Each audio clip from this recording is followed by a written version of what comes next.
Jolly Rancher Lifesavers, and Sour Patch Kids are candy icons built on precision and creativity. From molten sugar streams to spinning molds and sour sanding drums, every step transforms raw ingredients into bold flavor and color. Today, we uncover the hidden process behind these three classics and show how factories turn simple sugar into glossy hard candy rings, glassy fruit squares, and tangy chewy bites that define the sweet world of modern confectionery.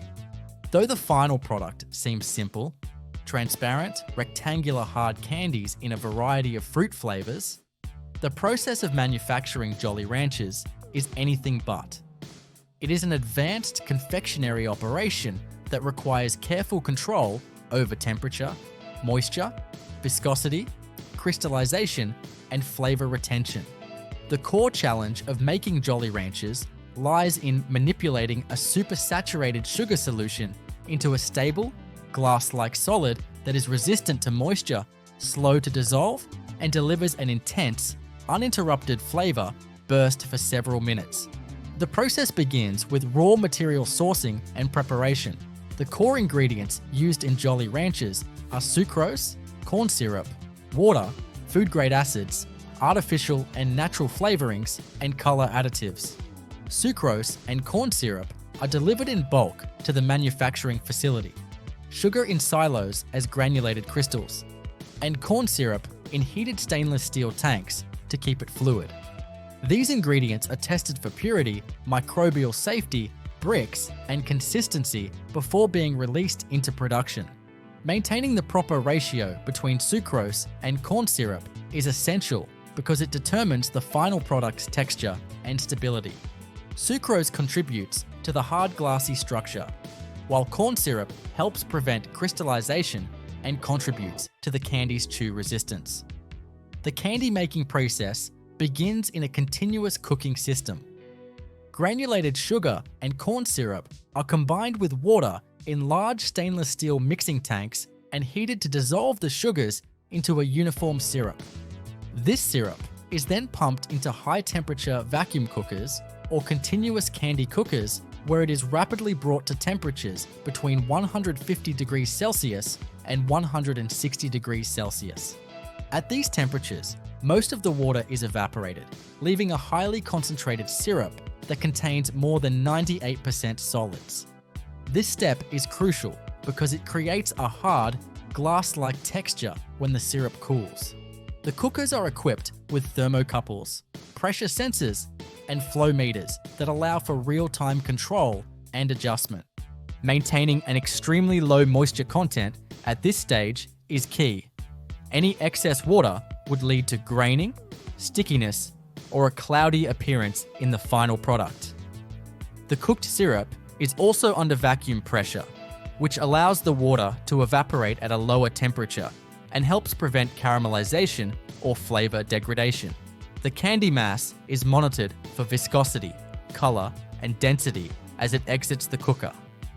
At this point, it is a molten, amber-colored liquid, around 150 degrees Celsius in temperature and highly unstable if not handled correctly. The next step is flavor and color addition.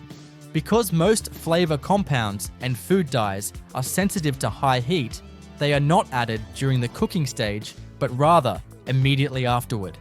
As the hot syrup exits the cooker and cools slightly, usually to around 120 degrees Celsius to 130 degrees Celsius, it flows into a flavoring station where high shear mixers blend in concentrated flavor oils and water-soluble dyes. Each flavor has its own blend of volatile compounds, including esters and aldehydes, designed to survive the short exposure to heat while retaining aroma and potency. Blue raspberry, watermelon, cherry, green apple, and grape are the most common flavors, and each has a carefully engineered balance of acidity, sweetness, and aroma. Food-grade acids, like citric acid or malic acid, are added at this stage to intensify the tartness and enhance the fruitiness of the candy. Acids must be evenly dispersed, as local concentrations can cause discoloration or uneven texture. The acid content also acts as a preservative and helps create the puckering, tangy sensation Jolly Ranchers are famous for. Once flavored and colored, the candy mass is cooled slightly to reach a pliable, taffy-like consistency, still extremely hot and viscous, but firm enough to hold shape. It is now ready to be formed. There are two main methods for shaping Jolly Ranchers: rope forming and depositing. In rope forming, the molten candy is fed onto a water-cooled stainless steel belt, where it is kneaded and stretched into a continuous rope by heated rollers and extruders. This rope is then pulled through calibrated forming wheels that cut and mold it into pillow-shaped pieces. Each piece is formed by pinching and cutting the rope into consistent lengths and widths, using die heads that run in sync with the candy rope's movement. Timing and synchronization are critical. Even slight fluctuations in temperature or rope tension can result in misshapen pieces. In depositing, the molten candy is injected directly into pre-formed silicone or metal molds using servo-controlled depositing heads. This method allows for more precise control over shape, weight, and size, and it's particularly useful for producing non-rectangular formats or novelty shapes. After being deposited, the candy pieces pass through a temperature-controlled cooling tunnel, where they gradually solidify as the residual heat dissipates. The cooling process is done in stages to prevent cracking or internal stress formation. Once the candies are fully cooled, typically to room temperature, they are conveyed to the wrapping station. Jolly Ranchers are individually wrapped using high-speed twist wrapping machines that align, insert, and seal each piece in waxed cellophane or polypropylene film. These machines operate at speeds of several hundred pieces per minute and use registration marks on the wrapper film to ensure the brand name is correctly positioned. The film material is selected for its ability to maintain a moisture barrier, prevent flavor loss, and resist tearing. Static eliminators, vacuum lifters, and rejection arms are used to handle the fragile candies without damaging them. After wrapping, the candies move to packaging lines where they are grouped into bags, cartons, or bulk containers. Each package is filled using multi-head weighers or volumetric cup fillers and sealed using horizontal or vertical form-fill seal machines. The packaging film is heat sealed and date coded with batch numbers and expiration dates using thermal transfer printers. Packaging lines are integrated with check weighers, X-ray machines, and vision systems to reject underweight, overweight, or improperly sealed bags. Finished packages are collected into cases, stacked onto pallets using robotic palletizers, and shrink-wrapped for shipment. All logistics are controlled via an enterprise resource planning system that tracks inventory, batch numbers, lot codes, expiration dates, and warehouse movements. Pallets are stored in temperature-controlled environments to prevent softening or sugar bloom, and are shipped via refrigerated or climate-protected trucks to distribution centers, wholesalers, and retail outlets. Throughout the entire process, quality control is omnipresent. Laboratory technicians collect samples from each production batch to measure moisture content, pH, surface hardness, optical clarity, and flavor intensity. Sensory panels evaluate taste and mouthfeel, while analytical instruments like refractometers, hardness testers, and gas chromatographs confirm physical and chemical properties. All data is recorded in quality management software, allowing for complete traceability and continuous improvement.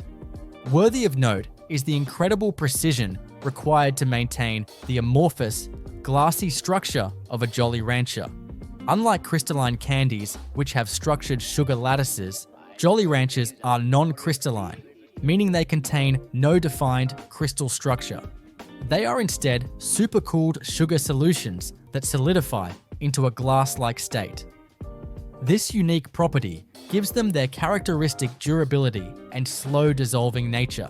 However, it also makes them highly sensitive to humidity and temperature. Even minor fluctuations can cause recrystallization, turning the candy cloudy or sticky. For this reason, humidity controls, dehumidifiers, and moisture-proof packaging are critical components of both the factory floor and warehouse environments. Today, Jolly Ranchers come in many formats beyond the original hard candies: chews, lollipops, gummies, sour belts, and even infused products like gelatin, soda, and frozen treats. Each of these formats requires its own variation of the core manufacturing process, but they all trace their roots back to the same foundational expertise in sugar chemistry, flavor engineering, and precision thermal processing. Though the design appears simple, a hard, round candy with a central hole, making Lifesavers is a technically complex operation requiring mastery of sugar chemistry, high-temperature cooking, forming mechanics, and automated packaging. From raw ingredient sourcing to precise die forming, every step in the manufacturing process is carefully controlled to produce a product that is uniform in texture, brilliant in color, and unmistakable in flavor. The process begins with the sourcing of the core ingredients: granulated sugar, corn syrup, water, flavorings, food-grade acids like citric acid or malic acid, colorants, and anti-sticking agents. These raw materials are stored in bulk at the manufacturing plant.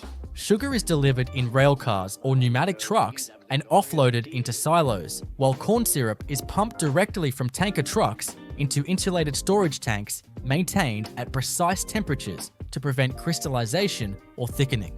The first major step in production is the cooking of the candy mass. This begins by mixing sugar, corn syrup, and a small amount of water in large stainless steel batch cookers, or more commonly, in continuous vacuum cooking systems designed to handle massive throughputs. The goal is to dissolve the sugar completely and then cook the syrup to a high temperature, typically between 150 degrees Celsius and 160 degrees Celsius. At this stage, most of the water evaporates, leaving behind a highly concentrated solution that will become the solid, glass-like structure of the Lifesaver. The cooking system is automated and monitored with precise instrumentation.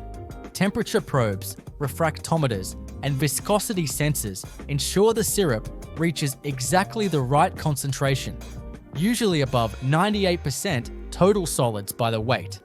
A vacuum is often applied to lower the boiling point, allowing for high concentration without darkening or burning the sugar. The result is a clear, highly viscous syrup that will cool into a transparent hard candy with long-lasting dissolution properties.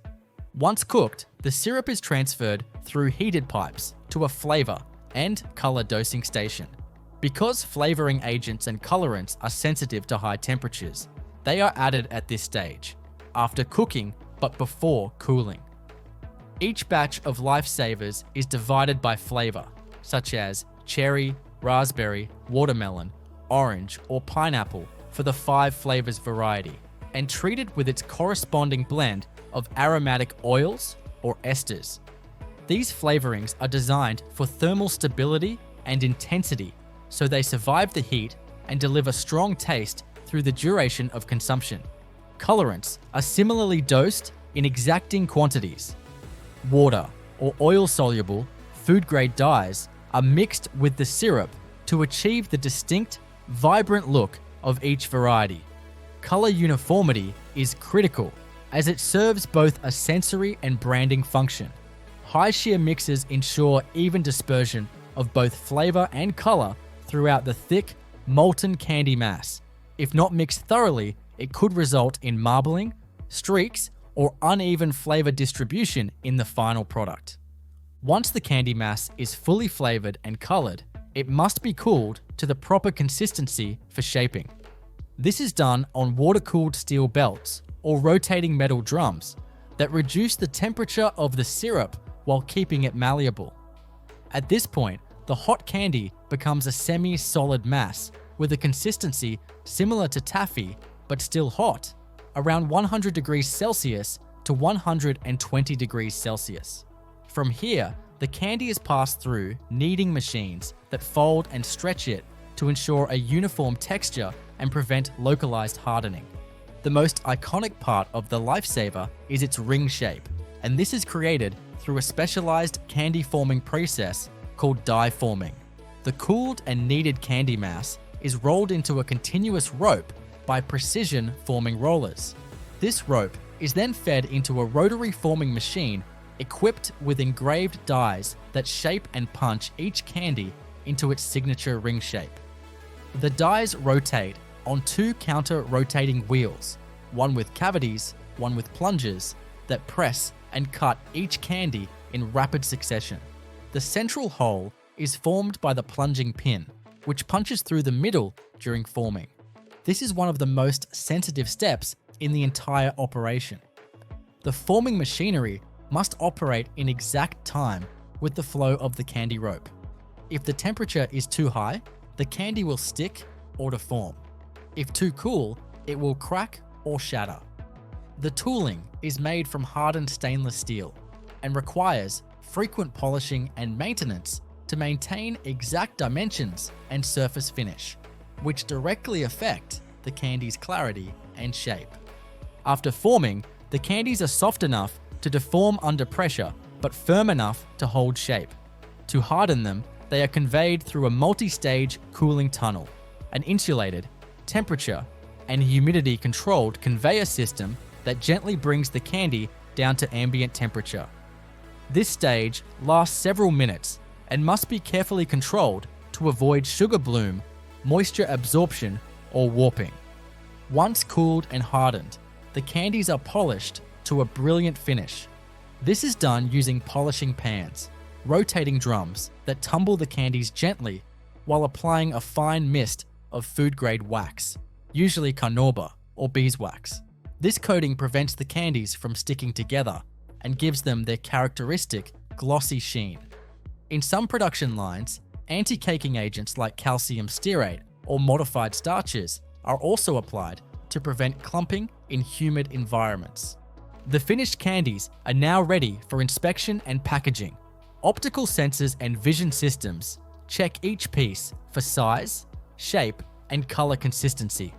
Any misshapen, chipped, or off-spec pieces are rejected via air jets and diverted into a rework stream.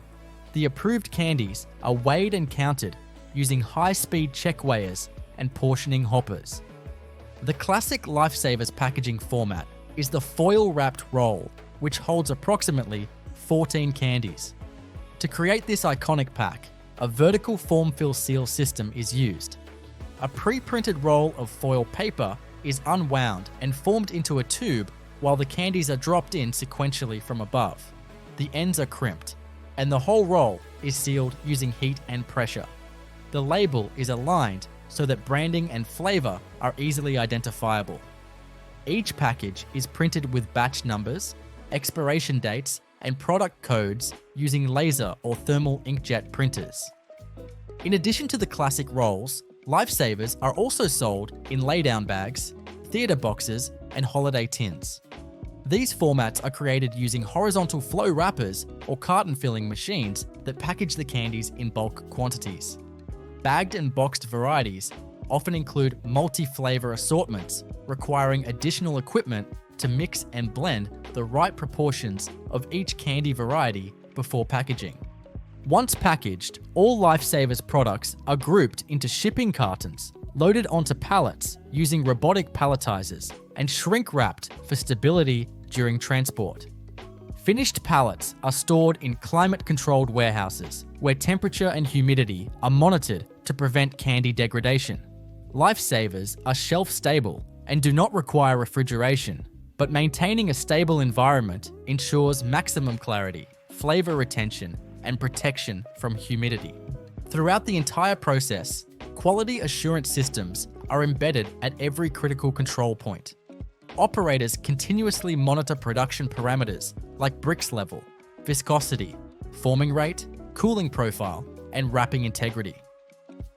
QA teams pull random samples for lab testing, including moisture analysis, hardness testing, and accelerated shelf life studies. Flavor panelists also test product batches to ensure flavor intensity and sensory consistency across production lots. Food safety is enforced through a robust HACCP program. All equipment is sanitized on a rotating schedule, and swab tests are performed to verify sanitation effectiveness. Allergen protocols, traceability systems, and metal detection are standard across the factory. In addition, Mars Wrigley enforces its own internal global quality standards, which exceed most regulatory requirements and cover everything from ingredient sourcing to environmental monitoring. Sustainability is also an increasingly important part of Lifesavers production. The manufacturing plants are designed with energy efficiency in mind, using heat recovery systems on cookers and optimizing compressed air systems to reduce energy waste. Packaging materials are being redesigned to reduce plastic and improve recyclability. Additionally, the brand sources raw materials like sugar and corn syrup from suppliers that meet environmental and labor compliant standards. What seems like a simple, nostalgic candy is actually a complex and highly industrial product, designed and executed with scientific precision. From the crystalline structure of the sugar glass to the carefully formed ring with its central hole, every Lifesaver is a showcase of modern candy engineering. While they may resemble a simple, dusted gummy, Sour Patch Kids are the result of a highly choreographed, multi-stage production process involving large-scale gelatin cooking, controlled starch molding, industrial acid coating systems, automated packaging lines, and food-grade powder dosing, each designed for precision, hygiene, and consistency. The entire system is designed to produce billions of pieces annually, with identical shape, chew, color, sourness, and flavor intensity in every batch. The origins of Sour Patch Kids date back to the 1970s, when they were first introduced as Mars Men in Canada. The candy later adopted the Kids branding in the 1980s and was eventually acquired by Mondelez International, who today produces the brand at enormous scale through its subsidiary, Mondelez Global LLC. While the specific formulation and manufacturing techniques are tightly guarded, the general industrial process is well understood within the food manufacturing community. Sour Patch Kids are a gelatin-based pectin gummy hybrid candy. This unique hybrid construction is the key to their elastic chew and quick flavor release.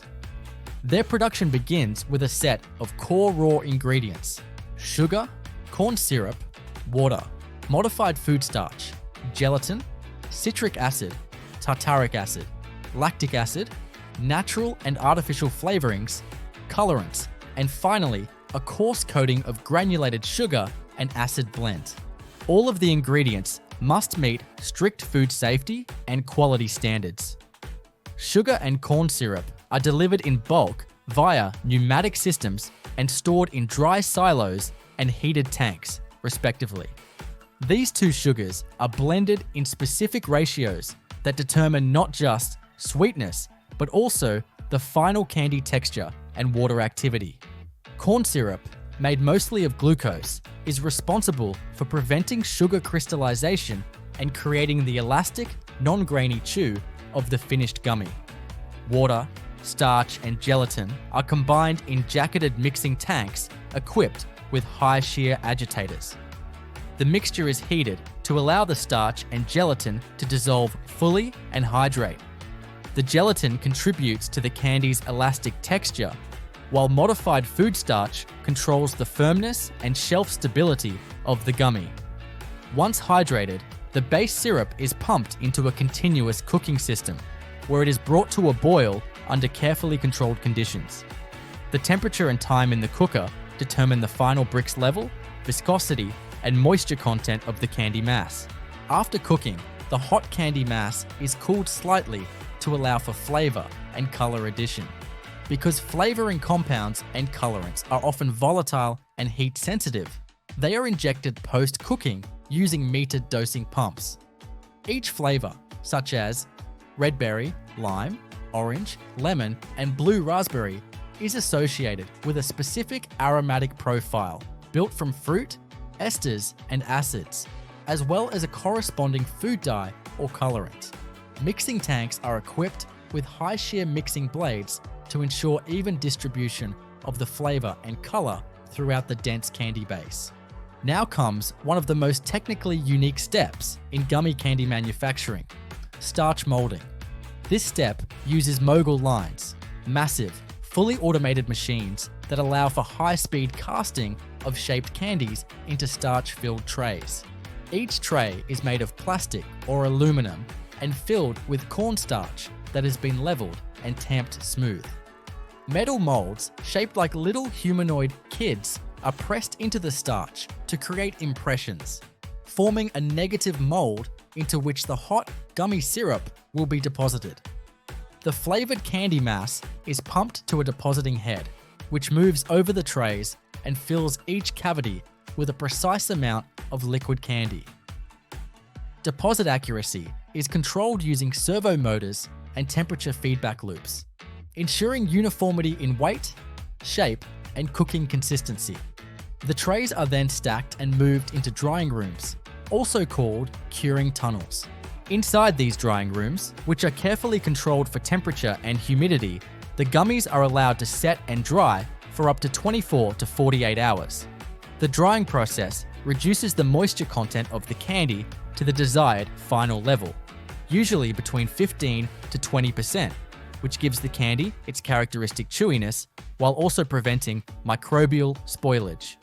Airflow, temperature, and humidity must be tightly monitored using PLC-controlled HVAC systems to ensure consistent results across thousands of trays per day.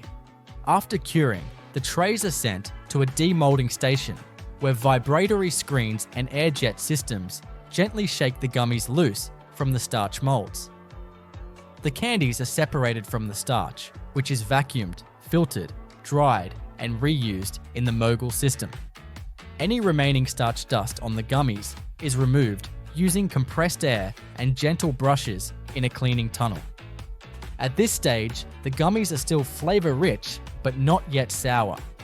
The iconic sour then sweet profile of Sour Patch Kids comes from the final coating process. The demolded gummies are transferred to coating drums, large stainless steel pans that tumble the candies while applying a dry acid sugar blend. The sour coating mixture is made of granulated sugar mixed with a blend of citric acid, tartaric acid, and sometimes malic or lactic acid to create a sharp, mouth-puckering effect. The acid-sugar mixture is metered into the tumbling drum using gravimetric feeders, while the candy is tumbled continuously. The acids are hygroscopic and must be applied in a dry, low-humidity environment to avoid clumping or premature dissolution.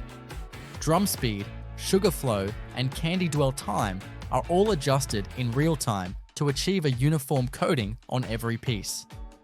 A light oil spray may also be applied to improve adherence of the dry powder and enhance surface sheen. Once coated, the finished Sour Patch Kids are inspected via camera systems for color accuracy, shape conformity, and coating uniformity.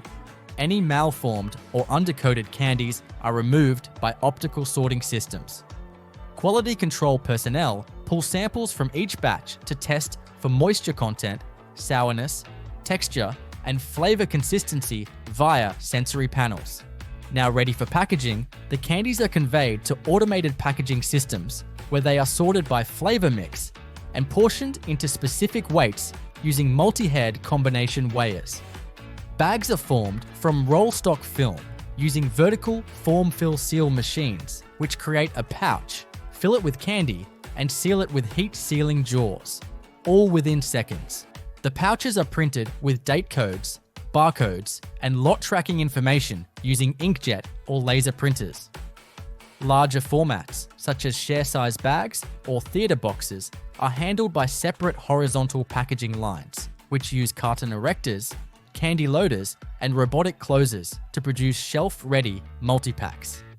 Final products are checked by check weighers and passed through metal detectors before being grouped into cartons, palletized by robotic arms, and wrapped for shipping. All packaged product is stored in temperature and humidity-controlled warehouses until distribution. Although Sour Patch Kids are shelf-stable, exposure to high humidity can cause their sour coating to dissolve or become sticky, so climate control is essential. Historically, gum base was made from natural tree resins like chicle, a latex-like substance harvested from the sapodilla tree, which grows in Central America. However, nearly all modern bubblegum factories now rely on synthetic gum bases. These are specially formulated blends of food-grade elastomers, resins, waxes, plasticizers, and softening agents.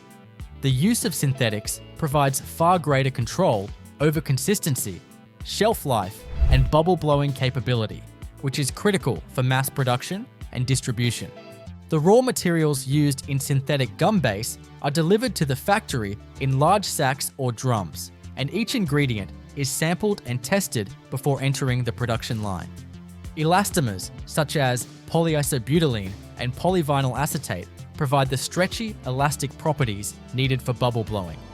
Resins act as binders that hold the gum together. Waxes like paraffin and microcrystalline waxes are added to soften the mixture and give the gum its pliable, non-brittle chew. Plasticizers such as glycerol, esters improve texture, while fillers like calcium carbonate or talc give the gum body and density. Each of these materials must be prepared for mixing. Solid components are broken down using industrial grinders and micronizers to achieve a uniform particle size, which ensures even distribution throughout the base. Waxes and resins are often pre-melted in jacketed stainless steel tanks equipped with indirect heating systems to prevent scorching. The raw elastomers are delivered in dense, rubbery blocks that are cut down using industrial dicing equipment before being added to the mix. Accuracy in measuring each component is vital. The slightest deviation in the amount of resin or wax can drastically alter the final chewiness and bubble-forming capability of the gum. Now it's time for the blending of the gum base, which happens in large Sigma blade mixers, named for their two interlocking Z-shaped blades that rotate in opposite directions to fold and knead heavy materials. These mixers are specifically designed to handle high viscosity compounds like gum base. The various pre-measured ingredients are added to the mixer in a specific sequence. First, the elastomers are introduced and given time to soften and break down under shear force. As they begin to form a uniform mass, resins are added to bind the structure. Waxes and plasticizers follow, blending smoothly into the mixture to help reduce internal friction and improve processability. This mixing process is not quick. Depending on the size of the batch and the recipe, the blending cycle can last anywhere from 45 minutes to several hours. The mixer itself is equipped with internal thermocouples to continuously monitor the temperature of the mass, which is maintained between 60 degrees Celsius and 90 degrees Celsius. Too low and the materials won't melt and blend. Too high and thermal degradation could occur, affecting the safety and performance of the gum. Operators observe the process through viewing ports and rely on torque readings and viscosity data from the mixer's internal sensors to determine the exact moment the gum base is fully homogenized. Once the gum base has reached the correct consistency, it is discharged from the mixer. This is a challenging step because the base at this point is extremely thick, sticky, and hot. To facilitate removal, the bottom of the mixer opens hydraulically and the heavy base is dropped onto a large stainless steel cooling table or fed directly into a sheeting system. The cooling table is actively temperature controlled using circulating chilled water to begin lowering the temperature of the gum base as quickly and evenly as possible. Large Teflon-coated rollers may be used to flatten the mass slightly, increasing surface area and speeding up the cooling process. The goal at this point is not to bring the base down to room temperature entirely, but to reduce its temperature to a workable range, usually between 40 degrees Celsius and 50 degrees Celsius. so it can move to the next stage without sticking to equipment or losing its plasticity. The partially cooled gum base is then cut into manageable blocks using high lubricity heated cutting blades. These blocks are weighed, labeled with batch numbers, and either sent directly to the next phase of production or stored in temperature-controlled holding rooms for later use. Even in this early stage of production, quality control is already an active part of the process. Samples of gum base are collected from each batch and taken to the plant's in-house laboratory, where technicians test them for elasticity, tensile strength, softness, and melt behavior. Specialized equipment such as rheometers, durometers, and texture analyzers are used to measure mechanical properties under simulated chewing conditions. This ensures that the gum base will respond correctly when blended with sweeteners, flavors, and colors in the next stages of processing. It's also worth noting that not all gum-based formulations are the same. For bubblegum specifically, the formulation includes higher levels of elastomers and plasticizers than in chewing gum intended for long-lasting flavor or dental benefits. Bubblegum is designed to be more pliable and capable of trapping air, so it can form large bubbles without breaking too easily. This performance requirement influences everything from ingredient selection to mixer settings and even downstream cooling methods. Therefore, each variation of gum base may require its own unique process settings and equipment parameters. In the next stage, the base will be transferred into another high-capacity mixer, this time designed to handle not only dense material, but also sensitive flavor components and volatile sweeteners. The balance of heat, pressure, timing, and sequencing here is critical. Too much heat can break down sugar molecules and destroy flavor integrity. Too little, and the gum won't mix properly. The entire system must operate like a symphony of mechanical precision and food engineering science to ensure that every piece of bubblegum delivers the iconic chew and flavor burst that consumers expect. With the gum base now fully prepared, cooled, and tested, it's time for one of the most critical stages in bubblegum manufacturing: the integration of sweeteners, softeners, and flavorings. This is where the bland, rubbery core transforms into something enjoyable and familiar. The sweet, fruity, chewy product capable of inflating into perfect pink bubbles. At this point, the gum base is still a nondescript mass, pliable, tacky, but utterly flavorless and unappealing. The magic is about to happen in an industrial mixing process that must blend these next components evenly while preserving the precise texture and chew required for successful bubblegum performance. Before anything is added to the gum base, it must be brought back to a specific working temperature. Though the blocks were cooled after being discharged from the original base mixer, they must now be re-softened for further blending. This is accomplished using a series of jacketed holding vessels or warming conveyors that apply gentle, indirect heat, usually via hot water or steam circulating through double-walled stainless steel pipes. The temperature is carefully raised to a range of 40 degrees Celsius to 60 degrees Celsius, just enough to make the gum base pliable again without overheating or causing degradation of any of the soon-to-be added ingredients. The re-softened gum base is then introduced into a second type of mixer, often a horizontal batch mixer or a planetary mixer specifically engineered to process high-viscosity food materials. These mixers are outfitted with double sigma blades or paddle arms capable of kneading the gum base with immense force. Once the gum base begins to rotate and fold, the sweeteners are added gradually. These include powdered sugar, also known as icing sugar, glucose syrup, and sometimes corn syrup solids. Each of these sweeteners serves multiple purposes. Powdered sugar provides bulk, texture, and long-lasting sweetness. Glucose syrup contributes a softer mouthfeel and prevents crystallization. Corn syrup solids help maintain chewiness and shelf stability. In some formulations, especially those designed for sugar-free bubblegum, Bulk sweeteners such as sorbitol, xylitol, or mannitol are used in place of sugar. These polyols require different handling due to their moisture absorption characteristics and sensitivity to heat. In any case, each type of sweetener must be fed into the mixer in stages, allowing the gum base to fully absorb and integrate the new material before more is added. This prevents clumping and ensures that the resulting mixture remains smooth and pliable.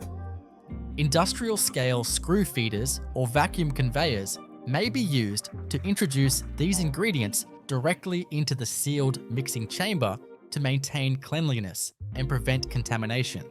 Following sweetener addition, softeners such as glycerin and vegetable oils are introduced. These materials are essential to prevent the gum from becoming brittle over time and to give it the desirable, soft, elastic texture that bubblegum is known for. The quantity and timing of softener addition are precisely calculated. Too little and the gum will harden quickly after production. Too much and it will become greasy and sticky, especially under warm storage conditions. Glycerin, in particular, helps trap moisture within the matrix of the gum and acts as a plasticizer, allowing the final product to retain its chew even after prolonged shelf life. Once the bulk of sweeteners and softeners are integrated, it's time for one of the most delicate and carefully timed steps in the entire production line: the addition of flavorings and colors. Flavor compounds used in bubblegum are typically a blend of fruit, esters, vanillin, and long-lasting artificial flavors engineered specifically for gum applications. These flavors must be oil-soluble and thermally stable, as any degradation can result in bitterness, loss of intensity, or altered taste profiles. The most iconic bubblegum flavor is a blend of banana, cherry, cinnamon, clove, and wintergreen, artfully balanced to create that familiar pink taste that people associate with classic bubblegum. These flavoring compounds are often concentrated liquids or emulsified pastes, and they're introduced in the final stages of mixing to preserve their volatile aroma compounds. If added too early, the heat and shear of the mixer could evaporate or chemically alter them. The flavors are poured in slowly while the mixer runs at a reduced speed, allowing gentle incorporation. Some manufacturers use pre-encapsulated flavor beads that dissolve slowly during chewing, extending flavor release over time. Coloring agents are added simultaneously or immediately after. These are usually food-grade dyes, such as Red 3 or Red 40, depending on regional regulations, and are added in liquid form or as pre-dispersed powders. These colorants are not just about visual appeal, they help consumers identify and associate flavor with appearance. For classic bubblegum, the universal hue is a bright bubblegum pink. The dye must be evenly distributed throughout the batch, and to do this effectively, the mixer must achieve total homogeneity without overworking the gum or exposing it to heat that could cause the color to fade or change. During this final blending stage, the entire gum mass is constantly monitored. Operators inspect the mixture for uniformity, gloss, elasticity, and color consistency. Samples may be extracted from the mixer at regular intervals and manually kneaded or stretched to ensure no streaking or spotting. Texture and pliability are tested by compressing and stretching a small piece by hand or using mechanical texture analyzers. If any inconsistency is found, whether it's too stiff, too soft, uneven in color, or lacking in flavor, the batch may be reprocessed or scrapped entirely, depending on the deviation severity. Once the gum reaches the desired final formulation, it's discharged from the mixer onto a temperature-controlled rolling table. At this stage, the gum has taken on its familiar look and feel: soft, elastic, vibrantly colored, and bursting with aroma. However, it's still a massive block of uncut material, far from the small, uniform pieces sold in stores. To prepare it for shaping and portioning, the gum is flattened using motorized rollers that compress it into thick sheets.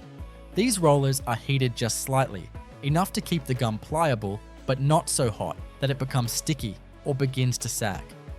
The sheeted gum is then conveyed into a sizing line, where it passes through multiple sets of progressively narrower rollers to reduce the sheet thickness to the exact target for the final product.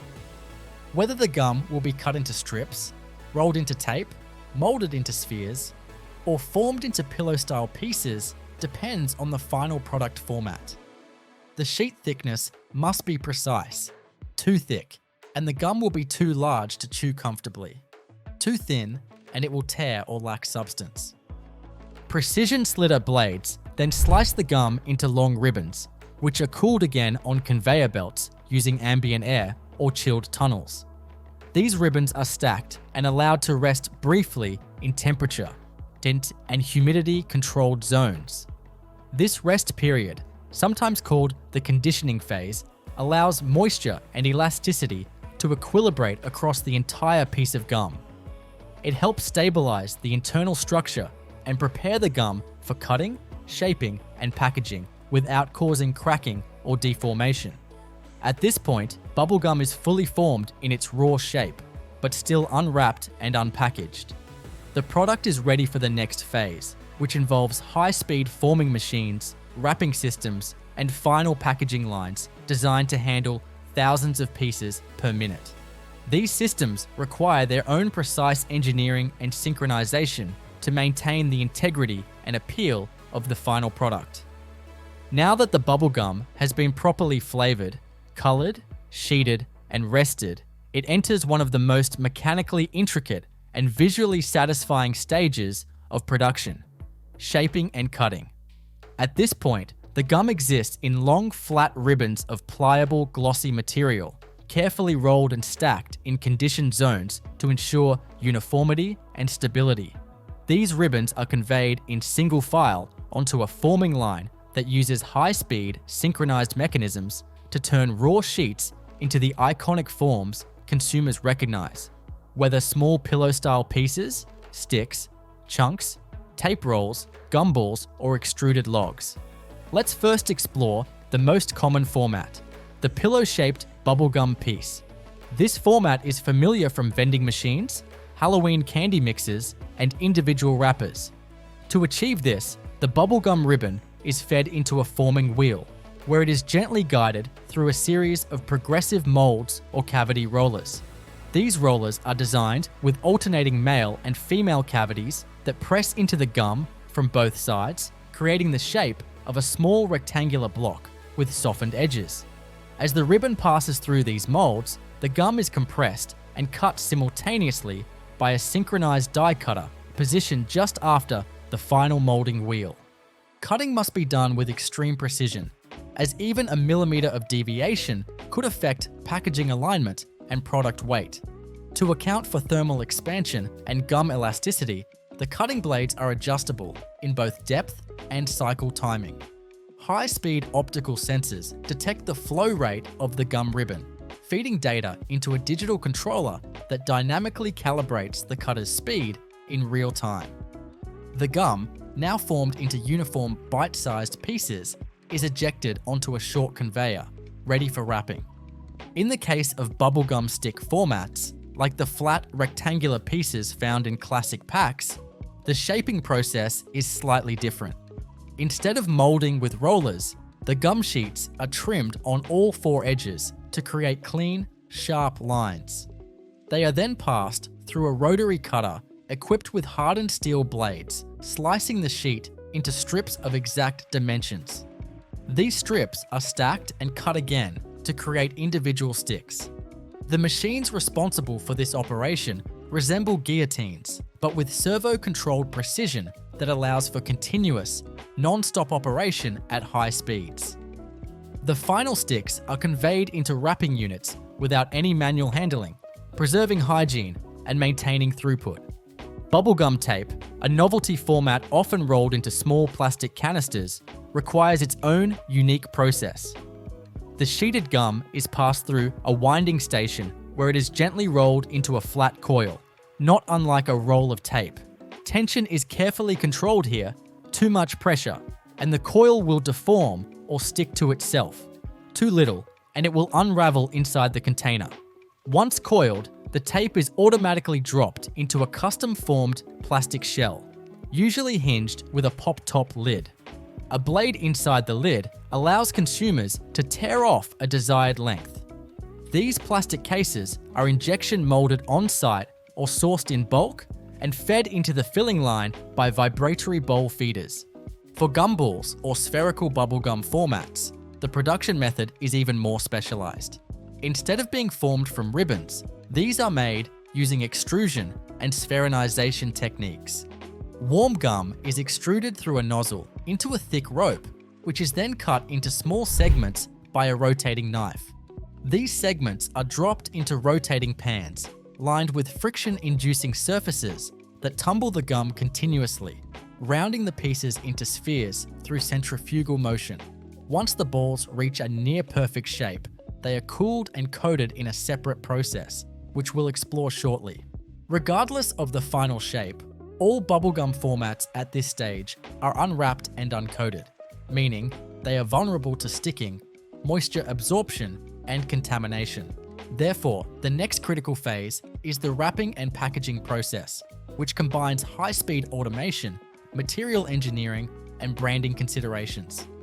Starting with pillow pieces and sticks, the gum is immediately conveyed into primary wrapping machines. These are high-speed horizontal or vertical flow wrappers, capable of wrapping hundreds of pieces per minute.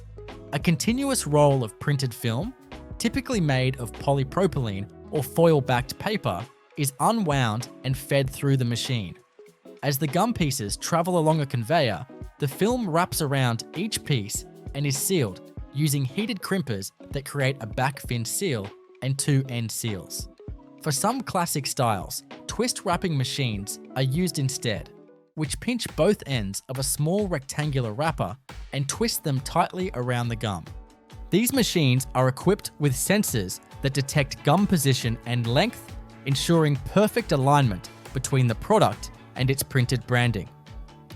If even a single wrapper is misaligned or improperly sealed, that piece is ejected from the line via pneumatic diverters. Wrapped pieces are then collected, counted, and transferred in bulk to secondary packaging machines. Secondary packaging is where individual units are grouped for retail sale. For stick gum, this may involve stacking 5 or 10 wrapped sticks into a flat paperboard sleeve, then shrink wrapping the pack. For pillow gum, machines automatically count the desired number of pieces and drop them into a pre-formed bag, which is then sealed using heat or ultrasonic welders. Packaging films are chosen for durability, oxygen resistance, and visual appeal, and often include tear notches or resealable zippers for convenience. In the case of bubblegum tape, filled plastic canisters are labeled and moved through a shrink sleeve applicator, which places a heat shrink label around the container. This sleeve serves both branding and tamper-evident functions, and is tightened using a controlled burst of steam or radiant heat. Finally, canisters are packed into display boxes or larger cartons using robotic pick-and-place arms. Now we return to gumballs, which undergo a unique finishing step: sugar coating. Unlike other formats, gumballs are coated in a hard, shiny shell that not only protects the gum inside, but also adds flavor, color, and gloss. This process is performed in large stainless steel coating pans that slowly tumble the gumballs while successive layers of syrup and powdered sugar are applied. The syrup typically contains water, glucose, and food coloring, which adheres to the surface of each gumball. Then a layer of sugar or sugar alcohol-based powder is sprinkled over the syrup, sticking to it and gradually building up a thick shell. Each coating layer must be dried before the next is added. Warm air is blown gently into the pans while the gumballs tumble, ensuring even drying without cracking or warping the shell. After multiple layers are built up, sometimes more than a dozen, the gumballs are ready for polishing. This final step involves applying a thin layer of food-grade wax or shellac to the gumballs to create the glossy, reflective finish that's so iconic. The polished gumballs are then cooled, inspected, and fed into bulk bagging or capsule dispensing systems depending on their final use. Throughout the forming, wrapping, and packaging process, real-time quality control continues at every junction. Vision inspection systems verify wrapper alignment, seal integrity, and color consistency. High-speed check weighers ensure that every package contains the correct number of pieces and meets the stated weight. Metal detectors and X-ray systems scan for any foreign particles or processing defects. If a flaw is detected, the package is automatically ejected and flagged for review. And behind all of this automation is a digital infrastructure tracking every batch, from base production through to final packaging. Every piece of bubblegum can be traced back to the exact shift, mixer, raw ingredient lot, and even the machine operator responsible for that run. This traceability system is essential for food safety, quality assurance, and regulatory compliance. Once bubblegum has been fully processed, formed, wrapped, and inspected, it enters the final phase within the factory: storage, quality verification, and preparation for shipment. Although the gum is now finished, it still requires careful handling to ensure that its quality and integrity remain intact all the way through to its final retail destination. The post-production environment is just as controlled as the manufacturing zones. Finished goods are transferred into climate-regulated storage areas, where temperature and humidity are strictly maintained to preserve the texture, flavor, and packaging condition of the gum. Each product pallet is labeled with QR codes or barcodes that carry essential traceability information: product type, batch number, production date, and expiration code. These codes integrate with warehouse management systems that organize inventory by shelf life and destination. The warehouse operates on a strict first in, first out (FIFO) system to make sure the oldest products are shipped first, reducing waste and ensuring consistent freshness in the marketplace. Before any product is released for shipping, quality control teams perform final checks. Samples from each lot are pulled and tested for packaging seal integrity, gum softness, visual consistency, and flavor. Any package that fails inspection is flagged, and the rest of its batch is reviewed. All quality records are logged digitally, tying back to the original gum base formulation and mixing parameters. This robust traceability ensures that, in the rare event of a defect or recall, every package's full production history is instantly accessible. Once cleared, the products are palletized and prepared for outbound delivery. Some are shipped to retail distributors, others to vending machine companies, export terminals, or wholesalers. Trucks used for transport are checked for cleanliness and proper loading temperatures to ensure the gum isn't exposed to heat or humidity during transit.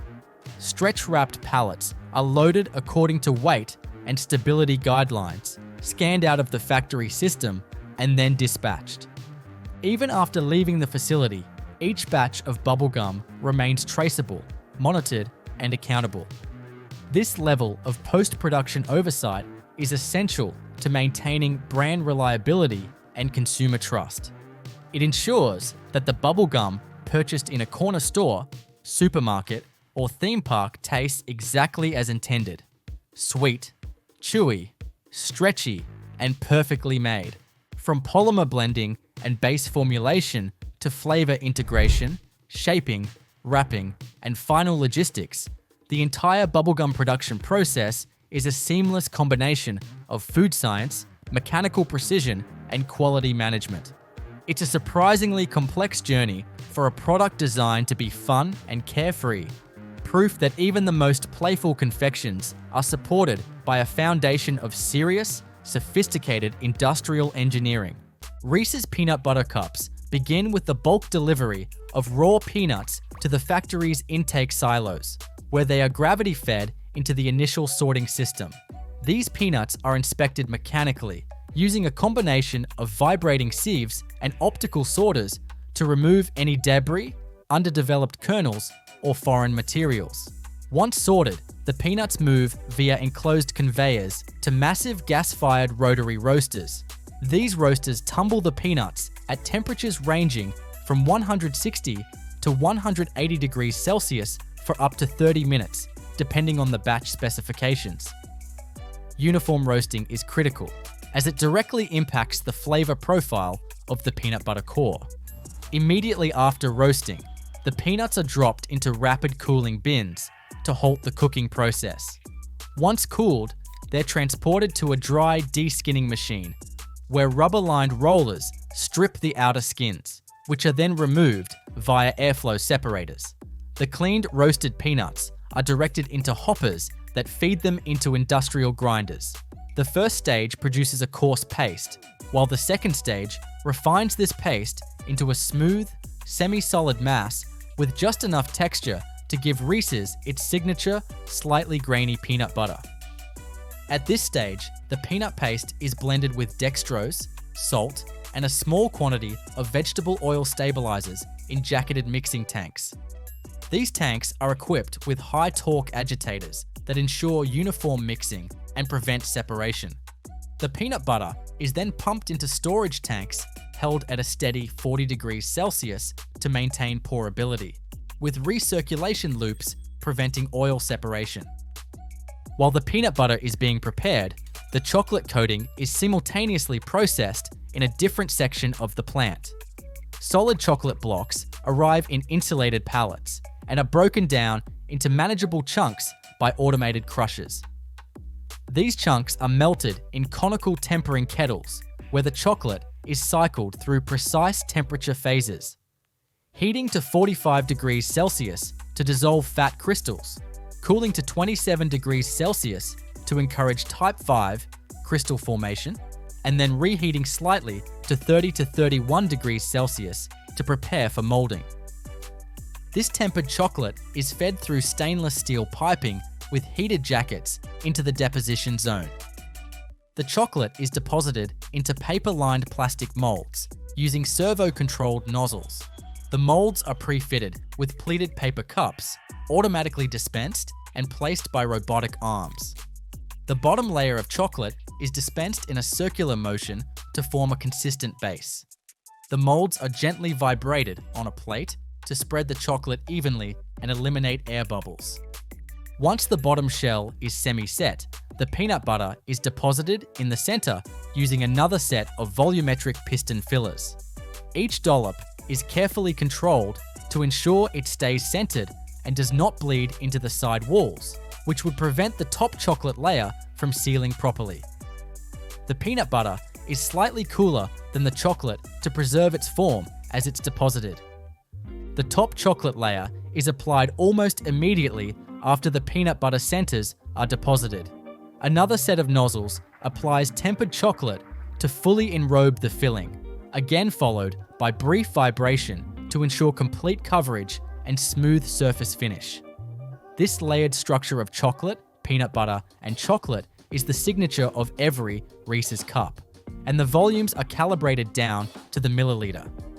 Next, the filled molds enter a tiered cooling tunnel.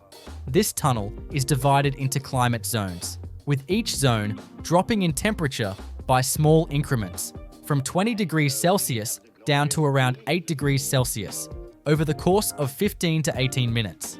This gradual cooling prevents thermal shock, which could cause cracking or separation between the chocolate and filling. Each zone is equipped with air circulation fans, refrigeration coils, and humidity control systems to ensure perfect crystallization of the chocolate. After the cooling process is complete, the now fully formed Reese's cups are ejected from their molds using a pneumatic plunger system that pushes from beneath the mold cavities. The cups remain in their paper liners and are transferred to conveyance lanes for wrapping. At this point, the cups are still exposed and vulnerable to environmental conditions, so the transfer occurs within a controlled, filtered air enclosure to prevent contamination. The wrapping process uses horizontal flow wrappers. Each Reese's cup is aligned via guide rails and funneled into individual wrapping lanes. Printed foil is unwound from rolls and cut to size by rotary knives. The cup is pushed onto the foil by a mechanical arm, and the foil is folded and sealed around the candy using heat-sealing jaws that close in fractions of a second. The wrapped cups are then printed with batch codes and expiration dates using inkjet or thermal printers. For king-size or multi-cup packages, the single wrapped cups are automatically grouped and loaded into larger overwrap film using a secondary wrapping machine. These packages are then loaded into display cartons by robotic pick-and-place arms that orient each unit for retail presentation. These cartons are glued or tab sealed, then labeled with product identifiers, shipping information, and QR codes for traceability. Before packaging is finalized, random samples are pulled from each production batch and sent to quality assurance labs. Here, technicians weigh each cup, examine chocolate gloss and thickness under calibrated lighting, and use penetrometers to test the firmness of the peanut butter. They also cut cross-sections of the cups to visually inspect layering uniformity and check for air gaps or structural flaws. Once cleared, finished cartons are palletized using robotic stacking systems that build stable load units based on truck optimization software. Each pallet is stretch wrapped and labeled with RFID tags that track its origin, contents, and destination. These pallets are loaded onto climate-controlled trucks that maintain the cargo area between 10 degrees Celsius and 22 degrees Celsius, preventing chocolate bloom or melting during transport. Even after the cups leave the factory, Hershey maintains control over their handling through advanced logistics software. This platform integrates sales forecasts, retailer data, and shipping conditions to prioritize inventory rotation and ensure that product closest to expiration is delivered first. Warehouses use automated pick systems and real-time barcode scanning to manage stock. In addition to the standard production line, seasonal Reese's cups, like pumpkin or heart shapes, are produced using interchangeable mold plates.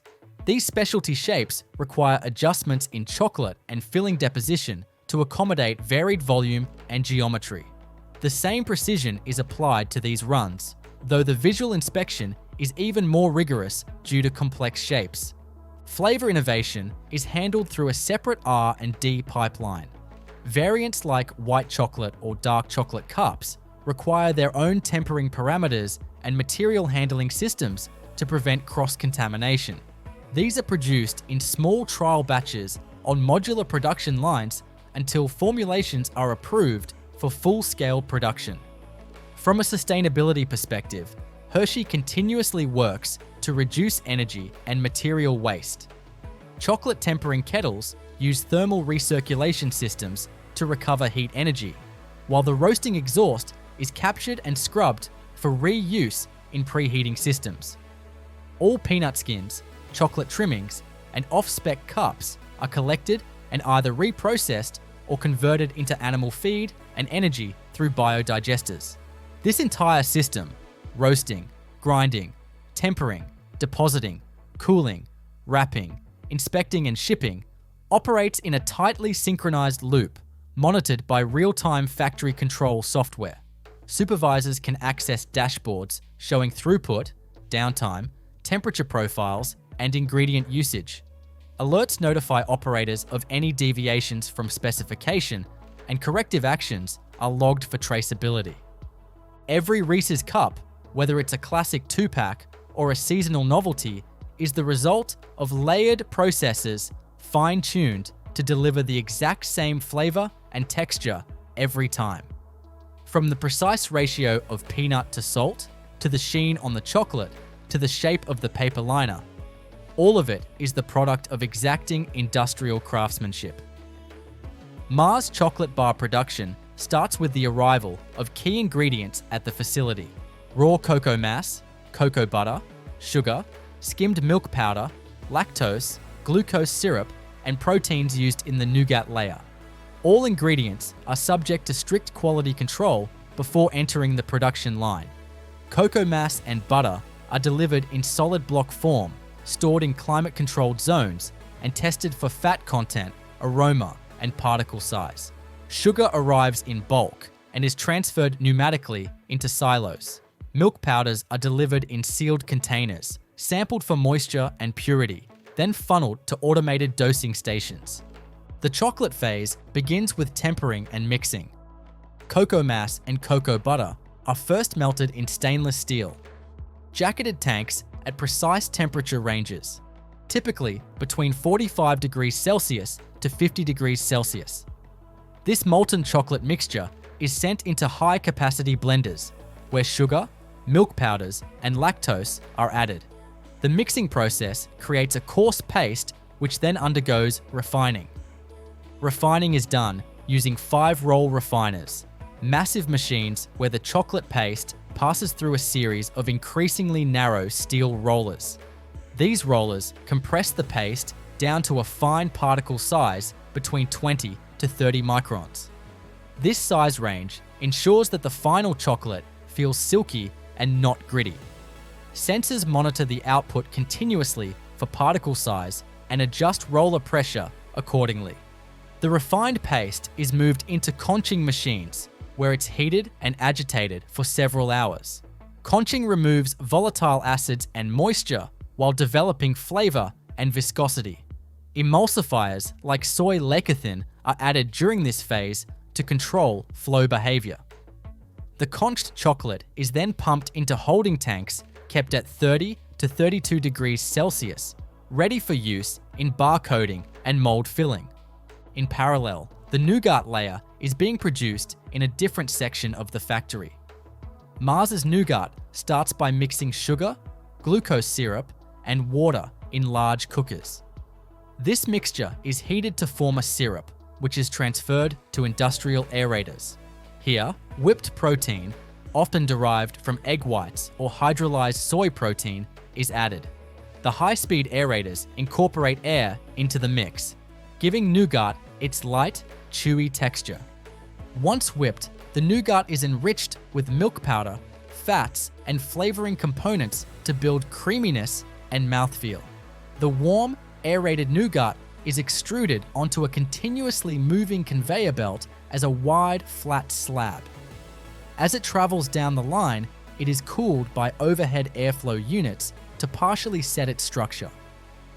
Once firm enough, the nougat sheet is trimmed to a uniform width using high-speed rotary blades and moves to the caramel deposition stage. Mars caramel is produced using continuous vacuum cookers. Sugar, glucose syrup, and milk ingredients are heated under vacuum to lower the boiling point, preserving soft texture and rich dairy flavor. Once the caramel reaches the desired consistency, it is deposited as a thin, even layer over the traveling nougat base. This layered slab now resembles the cross-section of a Mars bar before chocolate coating. Cooling tunnels set the caramel onto the nougat layer using a staged drop in temperature from ambient to around 10 to 12 degrees Celsius. Once the slab is fully set, it moves to ultrasonic cutters. These high-frequency blades cut the slab into bar-length segments with minimal compression, maintaining clean edges and uniform size. Each bar now contains a core of structured nougat and a top layer of soft caramel, and is ready for chocolate coating. The next stop is the enrobing line. Each bar is placed onto a perforated conveyor belt and passes through a chocolate curtain, molten tempered chocolate falling in a continuous sheet. A bottoming roller ensures the underside is coated first. Air knives blow off excess chocolate and shape the final bar profile. Edge trimming guides ensure the sides are evenly coated without pooling. The entire chocolate coating process is conducted at controlled temperatures, usually around 30 degrees Celsius, to maintain chocolate viscosity and gloss. Once coated, the bars enter a long, refrigerated cooling tunnel. This tunnel gradually lowers the temperature over multiple zones, ensuring that the chocolate sets smoothly without cracks or bloom. Cooling takes roughly 12 to 15 minutes. Humidity is strictly controlled throughout to prevent condensation on the bars. Upon exiting the cooling tunnel, the bars are transferred to the wrapping station. Each bar is aligned into feeding lanes and enters a horizontal flow wrapper. Printed packaging film is unwound and formed around each bar. The wrapper is sealed using heat and pressure at the ends and along the back. Prior to sealing, the package interior may be flushed with nitrogen gas to remove oxygen and extend shelf life. Barcodes, batch codes, and expiry dates are printed in real time using high-speed inkjet printers.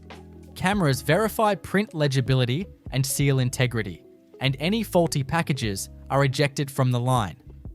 Accepted bars are automatically grouped into cartons, 12, 24, or 36 count configurations, depending on destination and retail requirements. Cartons are sealed with glue or interlocking flaps and labeled with destination codes. Palletizing robots stack cartons onto wooden or plastic pallets using algorithms that maximize load stability and cube efficiency. Once stacked, the pallets are stretch wrapped with plastic film and labeled with RFID tags containing tracking and batch data. These pallets are transported via forklifts or automated guided vehicles to temperature-controlled storage areas. Inventory management systems track product age and availability in real time. Orders are picked and dispatched using a just-in-time system integrated with retailer demand signals and distribution schedules. In addition to core Mars bars, the same line can be configured to produce variations such as fun size, twin pack, or regional editions. Changeovers involve switching cutting equipment, recalibrating depositor heads, and swapping packaging materials. This flexibility allows Mars to meet seasonal demand spikes or promotional formats without building entirely new production lines. Throughout the process, dozens of sensors, cameras, and feedback systems maintain quality. Chocolate viscosity is tracked with inline viscometers. Weight checks are performed on each bar using precision scales.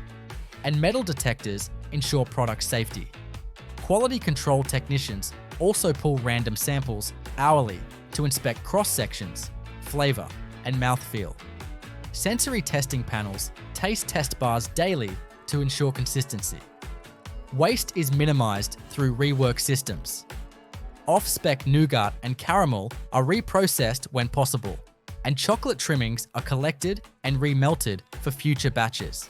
Scraps unsuitable for reuse are converted to animal feed or processed through waste-to-energy systems. Sustainability initiatives have also taken hold. Mars uses responsibly sourced cocoa certified by third-party organizations and invests in water reduction systems and energy recovery technology in its factories. Packaging material is being reformulated for recyclability and reduced plastic usage. Each Mars bar, though it appears simple, is the product of a deeply engineered process, combining food chemistry, automated manufacturing, and strict quality assurance to ensure uniformity on a scale of millions of units per day. From raw cocoa mass to wrapped bar, the journey is a marvel of food industry precision. Snickers bars begin their life in a highly coordinated manufacturing facility where precision equipment, food science, and industrial engineering merge to produce one of the world's most popular candy bars. The process starts at the very foundation, the peanuts. Whole, raw peanuts arrive at the factory in food-grade bulk containers or via pneumatic tankers.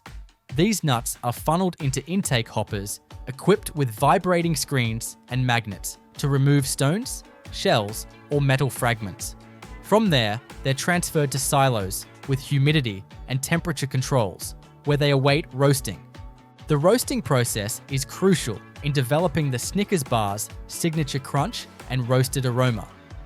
The peanuts are moved from silos into rotary drum roasters, which tumble them continuously at temperatures between 160 to 180 degrees Celsius. The roasting cycle is tightly timed, usually around 20 to 25 minutes, and computer systems monitor kernel temperature, moisture release, and color development using near-infrared sensors. Once roasting is complete, the peanuts are transferred to a cooling conveyor where chilled, filtered air rapidly reduces the kernel temperature, halting the cooking process and preserving the ideal crunch. After cooling, the peanuts are split into two processing streams. A portion is designated for whole peanut inclusion. These go through size grading systems and optical sorters that scan for broken or discolored nuts. Defective peanuts are automatically removed with precise puffs of air. The selected whole peanuts are sent to temporary storage hoppers until they are needed at the assembly stage. The other stream is milled into granulated peanut fragments. The peanuts pass through precision grinders that can be adjusted to produce different textures, from coarse granules to fine peanut meal. These different textures are essential as the coarse fragments are used in the caramel mixture for crunch, while the finer ones enhance the nutty flavor in the nougat. While the peanuts are being processed, the nougat, a critical layer in every Snickers bar, is produced in an adjacent line. The nougat base is made by mixing glucose syrup, sugar, powdered milk, and a whipped protein sauce, typically egg whites or hydrolyzed soy protein, isolate. These ingredients are heated in a batch cooker where sugar and glucose syrup dissolve and are cooked to a specific temperature to ensure the right consistency. The hot syrup is pumped into an aeration chamber where it's rapidly whipped to incorporate micro bubbles of air, turning the dense syrup into a light, chewy base. To this base, ground peanut meal and sometimes cocoa powder are added, depending on the variation of Snickers being produced. The aerated nougat mixture is deposited onto a moving steel conveyor belt in a uniform slab, usually about 10 to 15 millimeters thick. The slab is leveled with motorized spreaders to ensure consistency in thickness, and then it enters a cooling tunnel. The tunnel gradually brings down the temperature of the nougat slab using fans and chilled air, solidifying the structure just enough for it to carry additional layers without collapsing. The next step is caramel preparation. Caramel for Snickers is not a generic mixture. It's custom designed for the brand's chewy, stretchy mouthfeel. It begins with a combination of glucose syrup, sugar, milk solids, and butter, cooked under vacuum to reduce the boiling point and develop flavor while maintaining softness. This caramel is cooked in large, continuous cookers that can process hundreds of liters per hour. The caramel is cooled slightly and mixed with coarse ground peanuts, creating the crunchy, rich upper layer of the bar. This hot caramel peanut mixture is deposited directly onto the cooled nougat slab. The deposition system includes a manifold that spreads the mixture evenly across the slab, forming a second layer.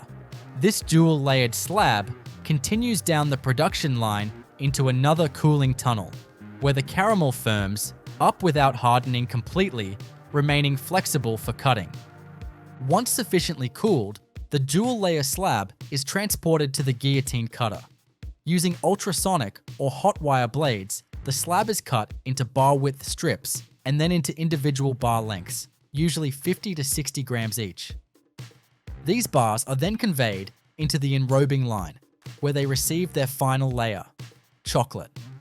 The chocolate coating used on Snickers bars is made in-house, using a proprietary blend of cocoa mass, cocoa butter, sugar, and milk powders. These ingredients are refined and conched in large machines that heat, mix, and aerate the chocolate to develop flavor and reduce particle size. The finished chocolate is held in jacketed tanks at a precisely controlled temperature of 30 to 32 degrees Celsius, ready for tempering. Tempering involves carefully controlling the crystallization of cocoa butter to ensure that the final chocolate has the right snap, gloss, and shelf stability. The tempered chocolate is pumped into enrobing machines, long tunnels, where a curtain of liquid chocolate coats the bars as they move along a mesh conveyor. A bottoming wheel applies chocolate to the underside of each bar, ensuring full coverage. Excess chocolate is removed using air knives, and the bars are passed under vibrating plates to level the coating. The coated bars are conveyed into a cooling tunnel approximately 20 to 30 meters long. The temperature in the tunnel drops from room temperature to about 8 to 10 degrees Celsius in graduated steps. This controlled cooling sets the chocolate without causing bloom or shrinkage. By the time the bars emerge, they are fully formed and ready for packaging. Each Snickers bar is picked up by robotic arms and placed into horizontal flow wrapping machines. Printed packaging film is formed around the bar, sealed at both ends and along the back using heat sealing jaws. The sealed bars are printed with a batch number, expiry date, and traceability code.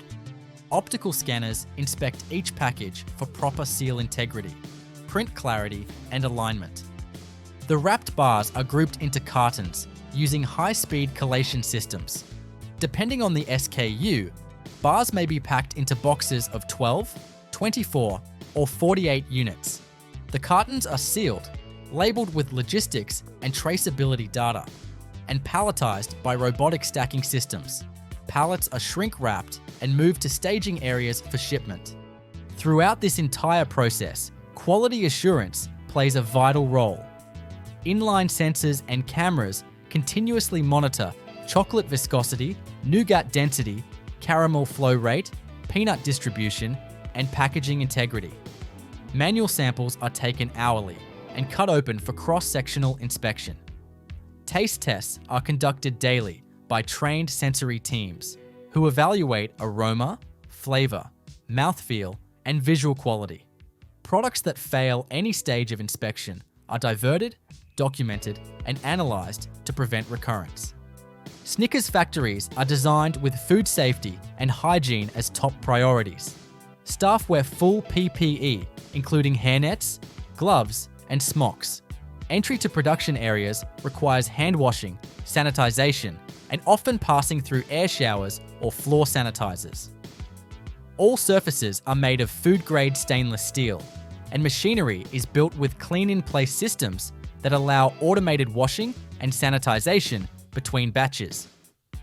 Environmental sustainability is another integral part of Snickers manufacturing. Mars, the parent company, implements energy-efficient roasting systems that recover heat, water reclamation systems that treat and reuse rinse water, and LED lighting to cut emissions. Chocolate and nougat trimmings are collected and either reused in new batches or converted into animal feed, while packaging material waste is recycled or reused wherever possible. From the first roasted peanut to the moment the wrapper is sealed, the making of a Snickers bar involves over a dozen steps, hundreds of parameters, and thousands of quality checks. Every component, from the protein foam in the nougat to the precise shear profile of the caramel, the fat crystal structure of the chocolate, and the crunch of the peanuts, has been engineered and tested to deliver a consistent, craveable bite.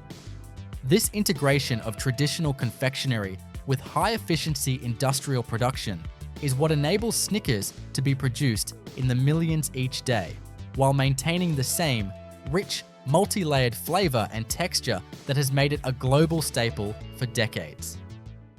The manufacturing journey of Doritos begins long before the chips ever hit the fryer or the seasoning drums. It starts in the cornfields. Doritos use a specific variety of whole kernel yellow corn selected for its starch content, moisture levels, and particle uniformity after grinding. The corn is harvested at peak maturity and tested for aflatoxins, foreign material, and protein content before it's even accepted at the plant. Only corn that passes this first round of quality standards is brought in for processing. At the factory, truckloads of bulk corn arrive daily and are funneled into underground receiving pits that use gravity to guide the kernels onto conveyor belts. These conveyors feed the kernels into the first stage of preparation, the cleaning and sorting system. In this system, the corn passes through an array of vibrating sieves, rotating drum sifters, and powerful pneumatic air classifiers. Large debris like cobs, sticks, or stones are removed first. Then, finer contaminants like dust and small broken kernels are extracted using aspirators that draw away lightweight particles. Magnetized rollers also scan the corn flow to remove any traces of ferrous metal, ensuring total cleanliness before cooking. Once cleaned, the corn moves into the nixtamalization phase, a crucial and traditional process that transforms the flavor, texture, and nutritional properties of the corn. Nixtamalization involves cooking the whole kernels in a large stainless steel vat of hot water mixed with food-grade calcium hydroxide, also known as slaked lime. The corn is cooked at around 85 to 90 degrees Celsius for approximately 20 to 40 minutes, depending on the batch size and corn variety. This lime water solution serves several purposes.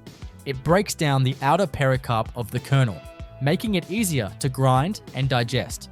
It also increases the bioavailability of niacin, softens the internal structure of the corn, and imparts the distinctive flavor profile that Doritos are known for. After cooking, the corn is not immediately processed but left to soak, usually for 8 to 12 hours in the same solution.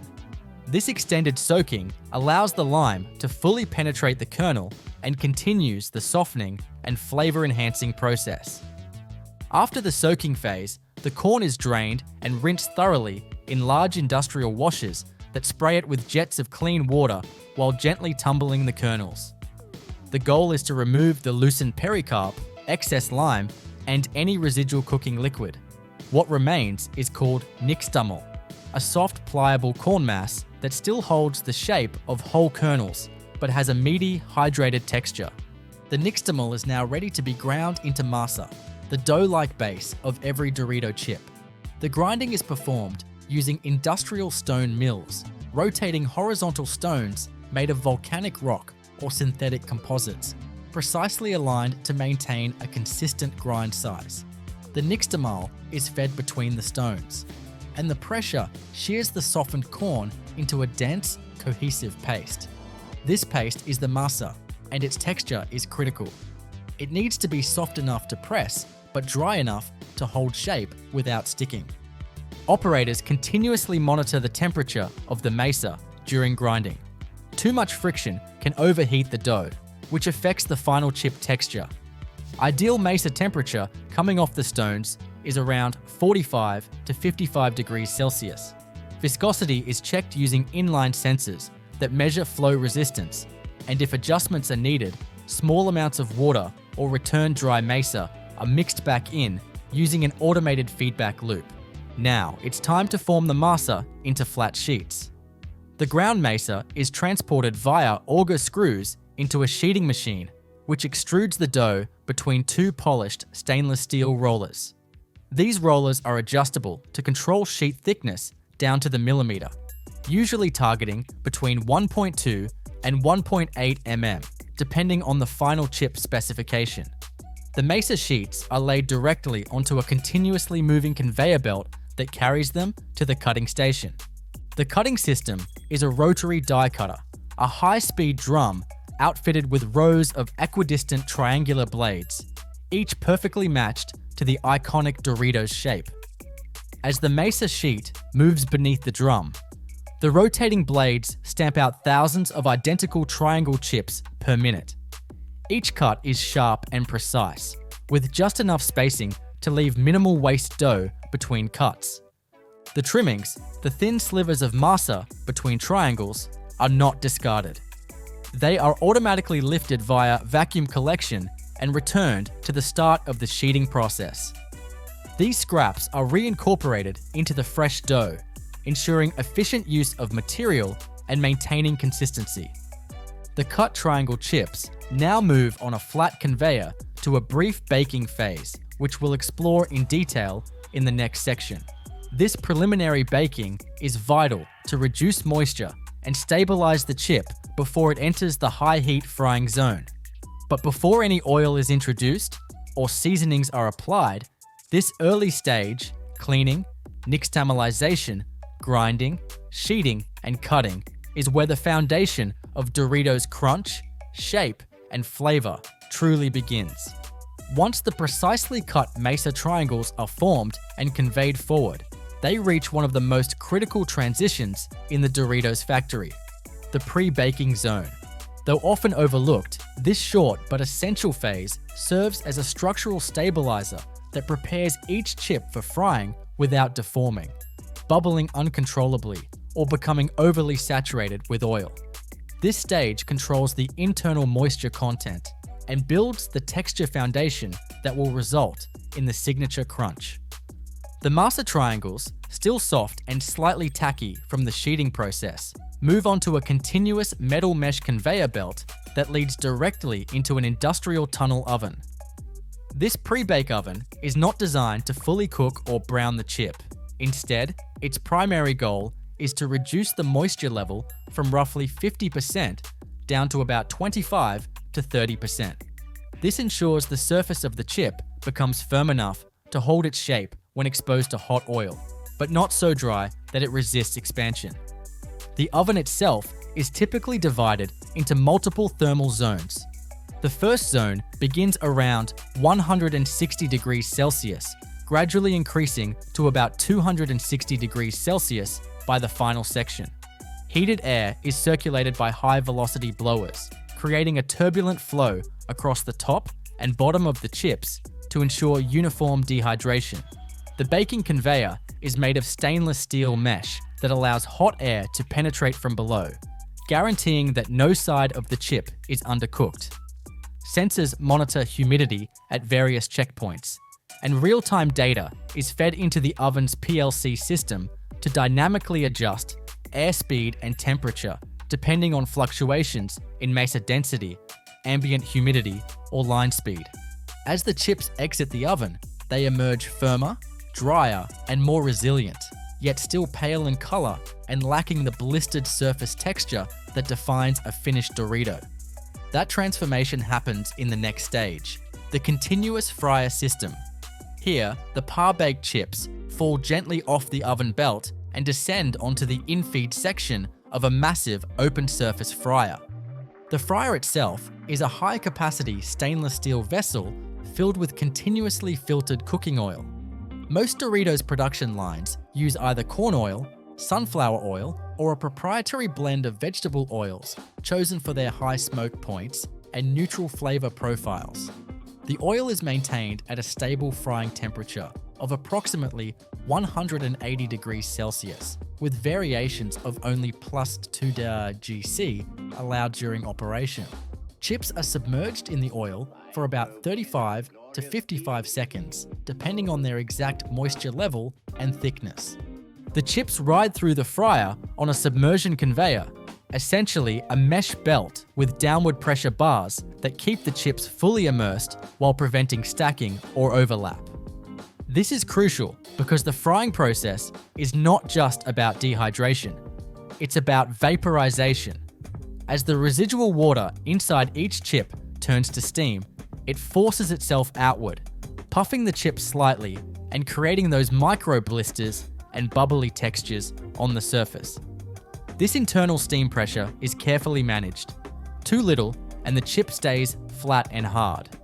Too much and it balloons into a hollow pocket. Above the fryer, exhaust hoods pull away steam and vaporized oil particles, filtering them through a heat recovery system that can reuse waste heat to pre-warm incoming oil. This system conserves energy and helps maintain a cleaner frying environment. The oil itself is constantly recirculated through centrifugal filters and fine mesh screens to remove crumbs, starch residues, or burnt particles. Fresh oil is added in controlled volumes throughout the day to maintain chemical balance and replenish lost volume. Once fried to the optimal light golden color, the chips are lifted from the oil by an outfeed conveyor and immediately pass through a vertical de-oiling section. Here, powerful centrifugal blowers aimed at precise angles blast away excess surface oil. This keeps the chips crispy, prevents pooling in the packaging stage, and ensures that the seasoning will stick without creating grease buildup. The chips then pass through an ambient cooling tunnel to bring them quickly down to room temperature. Cooling is not merely for worker safety, it stabilizes the fat within the chip and prevents condensation when entering the seasoning drums. Now comes one of the most defining stages of the entire process: Seasoning application. Each Dorito must carry the bold, vibrant flavor profile it's known for, whether that's nacho cheese, Cool Ranch, spicy sweet chili, or any of the dozens of global variants. The seasoning powder itself is a proprietary blend of flavorings, including real cheese powders, spices, salt, sugar, yeast extract, and encapsulated flavor oils that deliver controlled release bursts of taste. The chips are conveyed into a rotating seasoning drum, an inclined, slowly turning cylinder lined with food-grade stainless steel. As the chips tumble over one another, a dry powder dosing system mounted above the drum applies the seasoning using precision augers and dispersing nozzles. These nozzles can spray a uniform mist of oil if needed before the seasoning hits, which enhances adhesion for certain formulations. The rotation speed of the drum, the flow rate of the powder, and the incline of the system are all adjustable and carefully tuned. Too slow, and the powder won't distribute evenly. Too fast, and the chips may break, or the powder may collect unevenly on some sides. Optical sensors track the color and surface reflectivity of the chips as they exit the drum. If the reflectivity is too high, that could indicate under-seasoning. If it drops below a preset threshold, over-seasoning may be occurring. This live data is fed back into the controller, which tweaks the feed auger speed or pauses the oil spray accordingly. The seasoning drum is one of the most customized parts of the Doritos line. Different flavors use different particle sizes, densities, and oil volumes, which means the drum design and spray system must adapt depending on the product. Some drums include vibrating baffles or spiral lifts that increase tumbling action for extra thick chips or extra coarse seasoning. Once seasoned, the chips are directed into the weighing and bagging system, but before that, they undergo an automated inspection phase. High-speed vision cameras scan every chip for size, shape, and color. Broken chips, overly curled pieces, or visibly under-seasoned chips are removed via air-jet rejectors. These rejected chips are collected and sent either for regrinding or biomass energy use. Only chips that pass inspection enter the multi-head weighers, machines equipped with a dozen or more radial weighing hoppers. These hoppers constantly drop chips into a central collection bucket when the combined weight equals the target for each bag, typically between 28 g and 198 g, depending on package size. Once a precise combination is reached, the chips are dropped into a vertical form-fill-seal bagging machine. Here, continuous rolls of metallized polypropylene film are formed into tubes, sealed along the sides, and crimped at the bottom.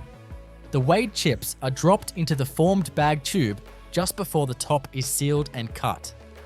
Each bag is nitrogen flushed to displace oxygen, extending the product's shelf life and preserving crunch. Then, the bags are labeled, batch coded, and pass through a final metal detector before being boxed for palletization. After the freshly seasoned Doritos chips are individually weighed, bagged, sealed, and inspected, the production line moves into the critical post-packaging and logistics phase, where efficiency and traceability become as important as taste and texture. Though the chips are now fully formed and flavor complete, the operation is far from over. In fact, from a manufacturing systems perspective, the next stages, palletization, storage, shipping, and quality verification, are just as sophisticated and optimized as any in the earlier production line.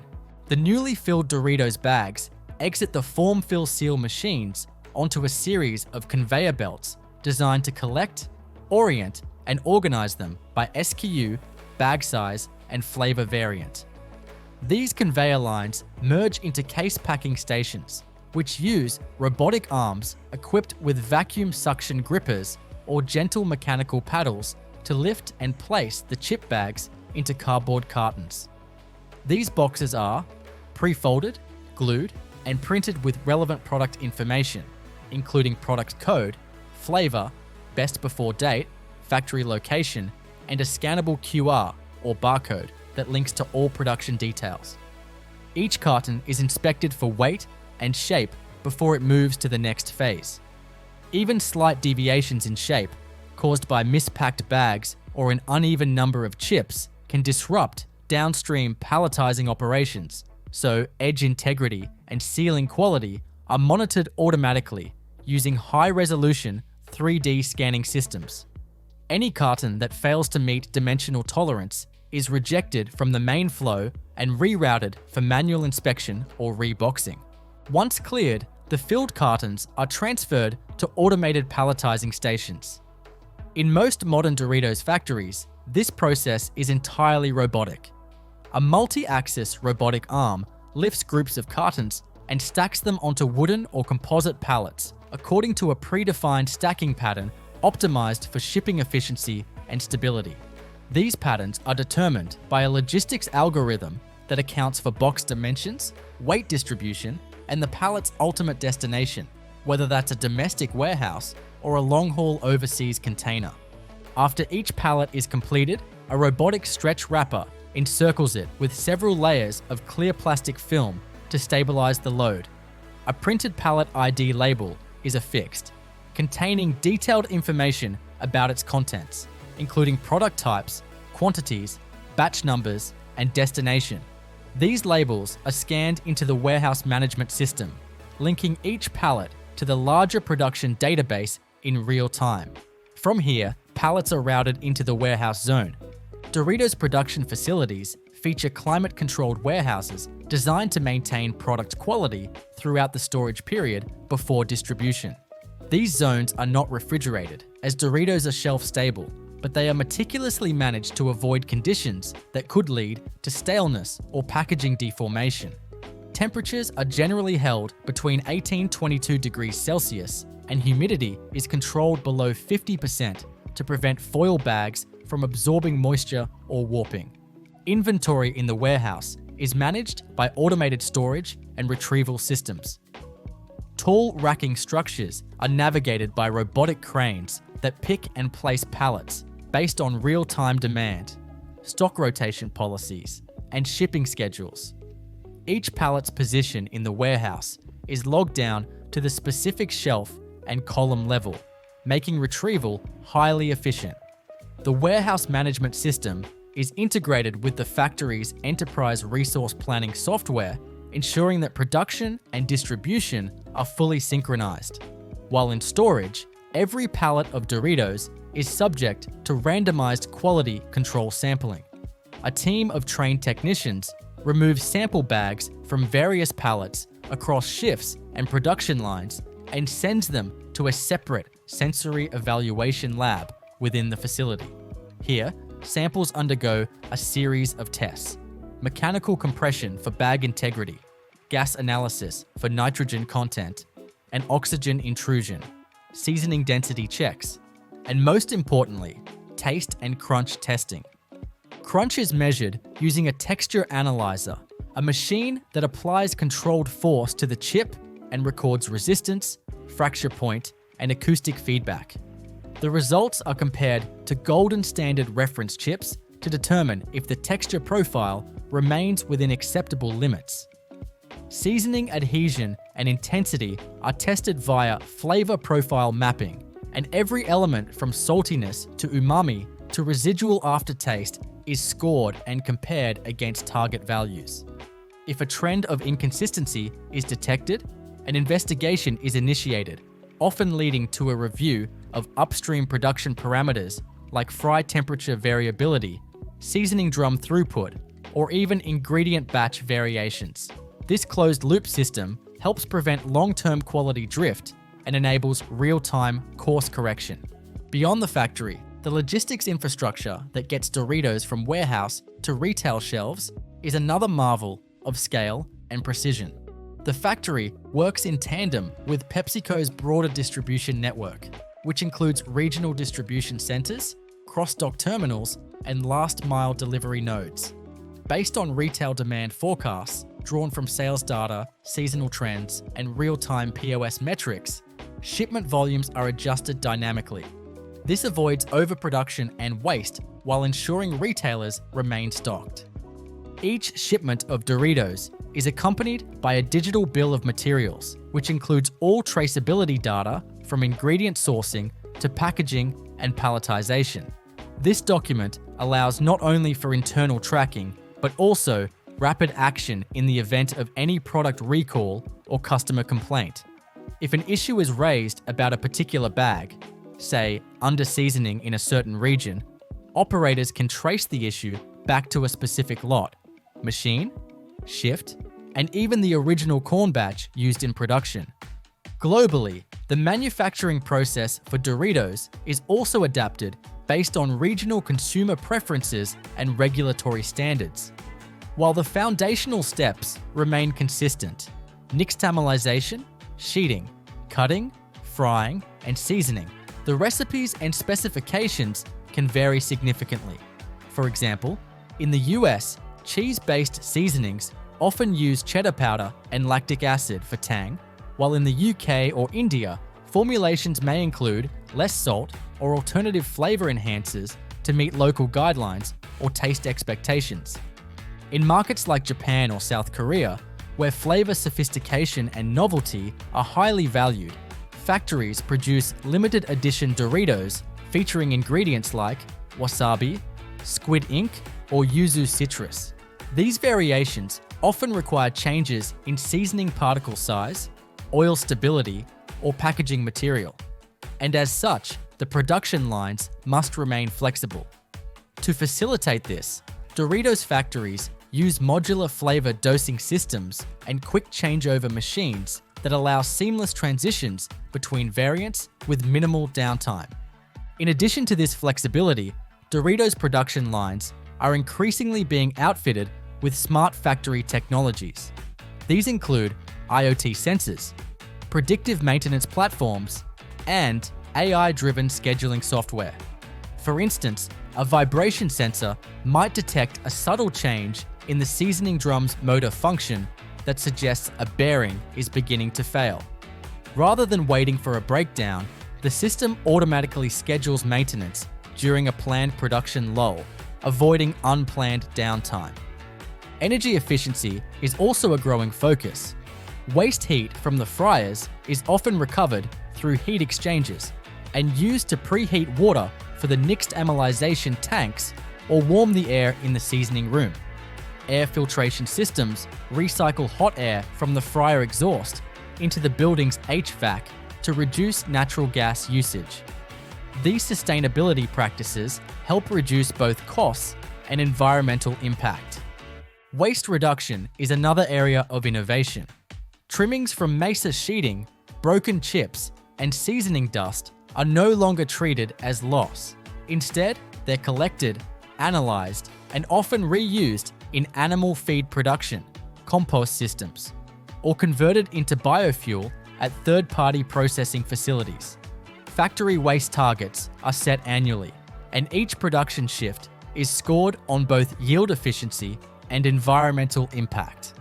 Ultimately, the journey of a Dorito from corn kernel to crunchy triangle is one of constant refinement. At every stage, whether it's dough hydration, fryer calibration, seasoning density, or robotic case packing, the process is governed by a matrix of mechanical precision and human sensory experience. The chips may seem simple to the average consumer, but behind every bag lies a production system that blends food science, industrial engineering, supply chain logistics, and consumer psychology into one unmistakable result: bold flavor, addictive crunch, and global brand consistency. It all starts with the consumer insight team, which continuously analyzes sales data, social media trends, cultural food movements, and even fine dining innovation to identify gaps or opportunities in the market. A spike in interest around birria tacos, for example, might inspire a spicy beef consommé Doritos concept. Once a viable trend is spotted, food scientists and flavor chemists work alongside marketing strategists to develop flavor direction briefs, detailed documents that outline the intended taste profile, emotional positioning, and target audience. In PepsiCo's Flavor Innovation Centers, teams begin with flavor mapping. This involves breaking down target flavors into their basic aromatic and taste components. For a concept like Flamin' Hot Dill Pickle, the scientists would analyze heat components, acidity, herbal notes, and salt balance. Using GCMS, flavor chemists extract and replicate aromatic profiles to ensure they match real-life foods as closely as possible. Next, benchtop seasoning blends are created in small batches using food-grade flavor powders, encapsulated oils, anti-caking agents, and natural extracts.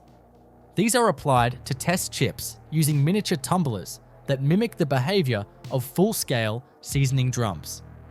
Each test batch is evaluated by sensory panels, trained tasters who assess flavor intensity, balance, aftertaste, aroma, and how the flavor interacts with the chip's natural corn and oil base. Their feedback is mapped against a flavor wheel to identify gaps or off notes that require reformulation. Multiple iterations are often needed. Some spices may clump, certain acids might degrade in heat, and some flavor oils could lose their punch after just a few days in packaging. Stabilizers and carriers are used to protect volatile components, and microencapsulation techniques ensure that heat-sensitive ingredients only release during mastication, not while sitting in the bag. Once the flavor passes internal panels, the next phase is consumer testing.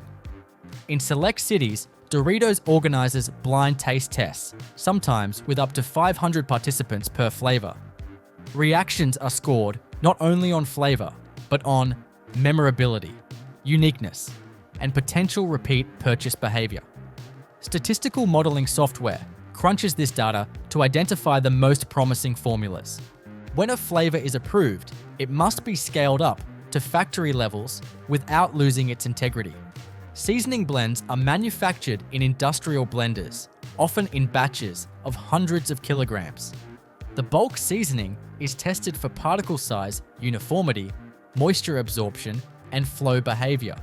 During this phase, the seasoning is often reformulated slightly for stability, color consistency, and performance under high-speed drum tumbling. Then come the pilot runs. A limited quantity of chips is produced on a full-scale Doritos line using the new flavor. This lets engineers monitor how the seasoning behaves under actual production conditions, how well it sticks to the chip, whether it builds up on machinery, how the oil in the powder affects packaging line sensors. If issues arise, tweaks are made not just to the formula, but to the machinery settings as well. Finally, once all checks are passed, the new flavor enters full production, often accompanied by bold marketing campaigns and timed releases. Global coordination ensures that ingredients meet regional compliance, and new flavors often debut in test markets before rolling out broadly. These launches are tracked in real time, and consumer response loops back into the development pipeline, influencing which flavors stay, evolve, or disappear. This highly coordinated, scientific, and iterative approach allows Doritos to launch daring new flavors while maintaining the consistency and production efficiency that a global brand demands. Each new taste starts with creativity, but ends in finely tuned, factory-scale execution. The production of Red Bull starts long before the filling lines come to life.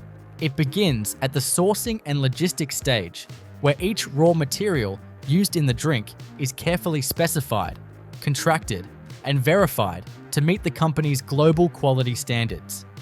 Although the ingredient list appears relatively simple, water, sucrose, glucose, citric acid, carbon dioxide, caffeine, taurine, B vitamins, and flavorings, the level of control and traceability involved in acquiring each component is remarkably complex. We begin with the most abundant ingredient: water. Water makes up the vast majority of the product, and its quality is absolutely critical. Unlike municipal tap water used in smaller food and beverage operations, the water used in Red Bull production must conform to pharmaceutical-grade purity standards. This means it undergoes extensive filtration, mineral balancing, and microbiological testing before it ever reaches the mixing tanks. In most Red Bull factories, water is drawn from deep, protected aquifers or dedicated water sources that are tested daily. The water is pumped into on-site treatment plants where it first passes through coarse filtration to remove particulate matter like sand or debris. It is then passed through activated carbon filters to strip away chlorine, organic compounds, or any remaining trace contaminants that could affect taste or chemical stability. The next step is typically reverse osmosis, a membrane-based filtration system that removes dissolved solids at a molecular level. This process reduces the water to an ultra-clean base, free of minerals, microbes, or off flavors. Once the water is purified, it enters holding tanks constructed from polished stainless steel. These tanks are fitted with level sensors, CIP spray heads, and temperature regulation systems to maintain stability. Water is kept in motion using gentle agitators or circulation pumps to avoid stagnation and ensure readiness for blending. Meanwhile, the sugar content of Red Bull, derived from both sucrose and glucose, requires its own specialized preparation. Red Bull uses a combination of these two carbohydrates to create its sweet but not overly cloying flavor profile. These sugars are sourced from sugar beets and corn and arrive at the plant either in dry crystalline form or as concentrated syrups, depending on regional supply chains. In facilities that receive dry sugar, the ingredient is pneumatically conveyed from delivery trucks into sealed sugar silos.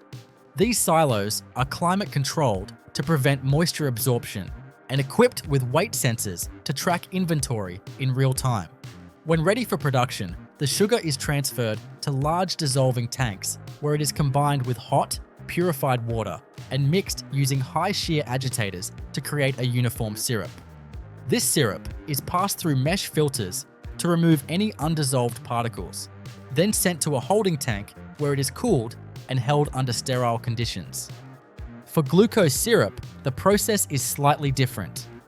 Delivered in bulk liquid containers or tanker trucks, the syrup is pumped through heated, insulated lines to prevent crystallization during transfer. Inline flow meters and viscosity sensors are used to ensure consistency. Once in the storage tanks, the glucose syrup is sampled and tested for pH, sugar concentration, and microbial stability before being cleared for blending. Now comes taurine, one of the most distinctive and chemically sensitive ingredients in the formula. Taurine is an amino acid-like compound that plays a role in neurological development and cellular hydration. It is synthesized in pharmaceutical-grade chemical plants through a controlled reaction involving ethylene oxide and sodium bisulfite, resulting in a high-purity crystalline powder. Red Bull does not extract taurine from animal sources. It is entirely synthetically produced for purity and consistency. Taurine is delivered to the beverage plant in sealed drums or lined bags inside rigid totes. Upon arrival, each container is inspected and sampled.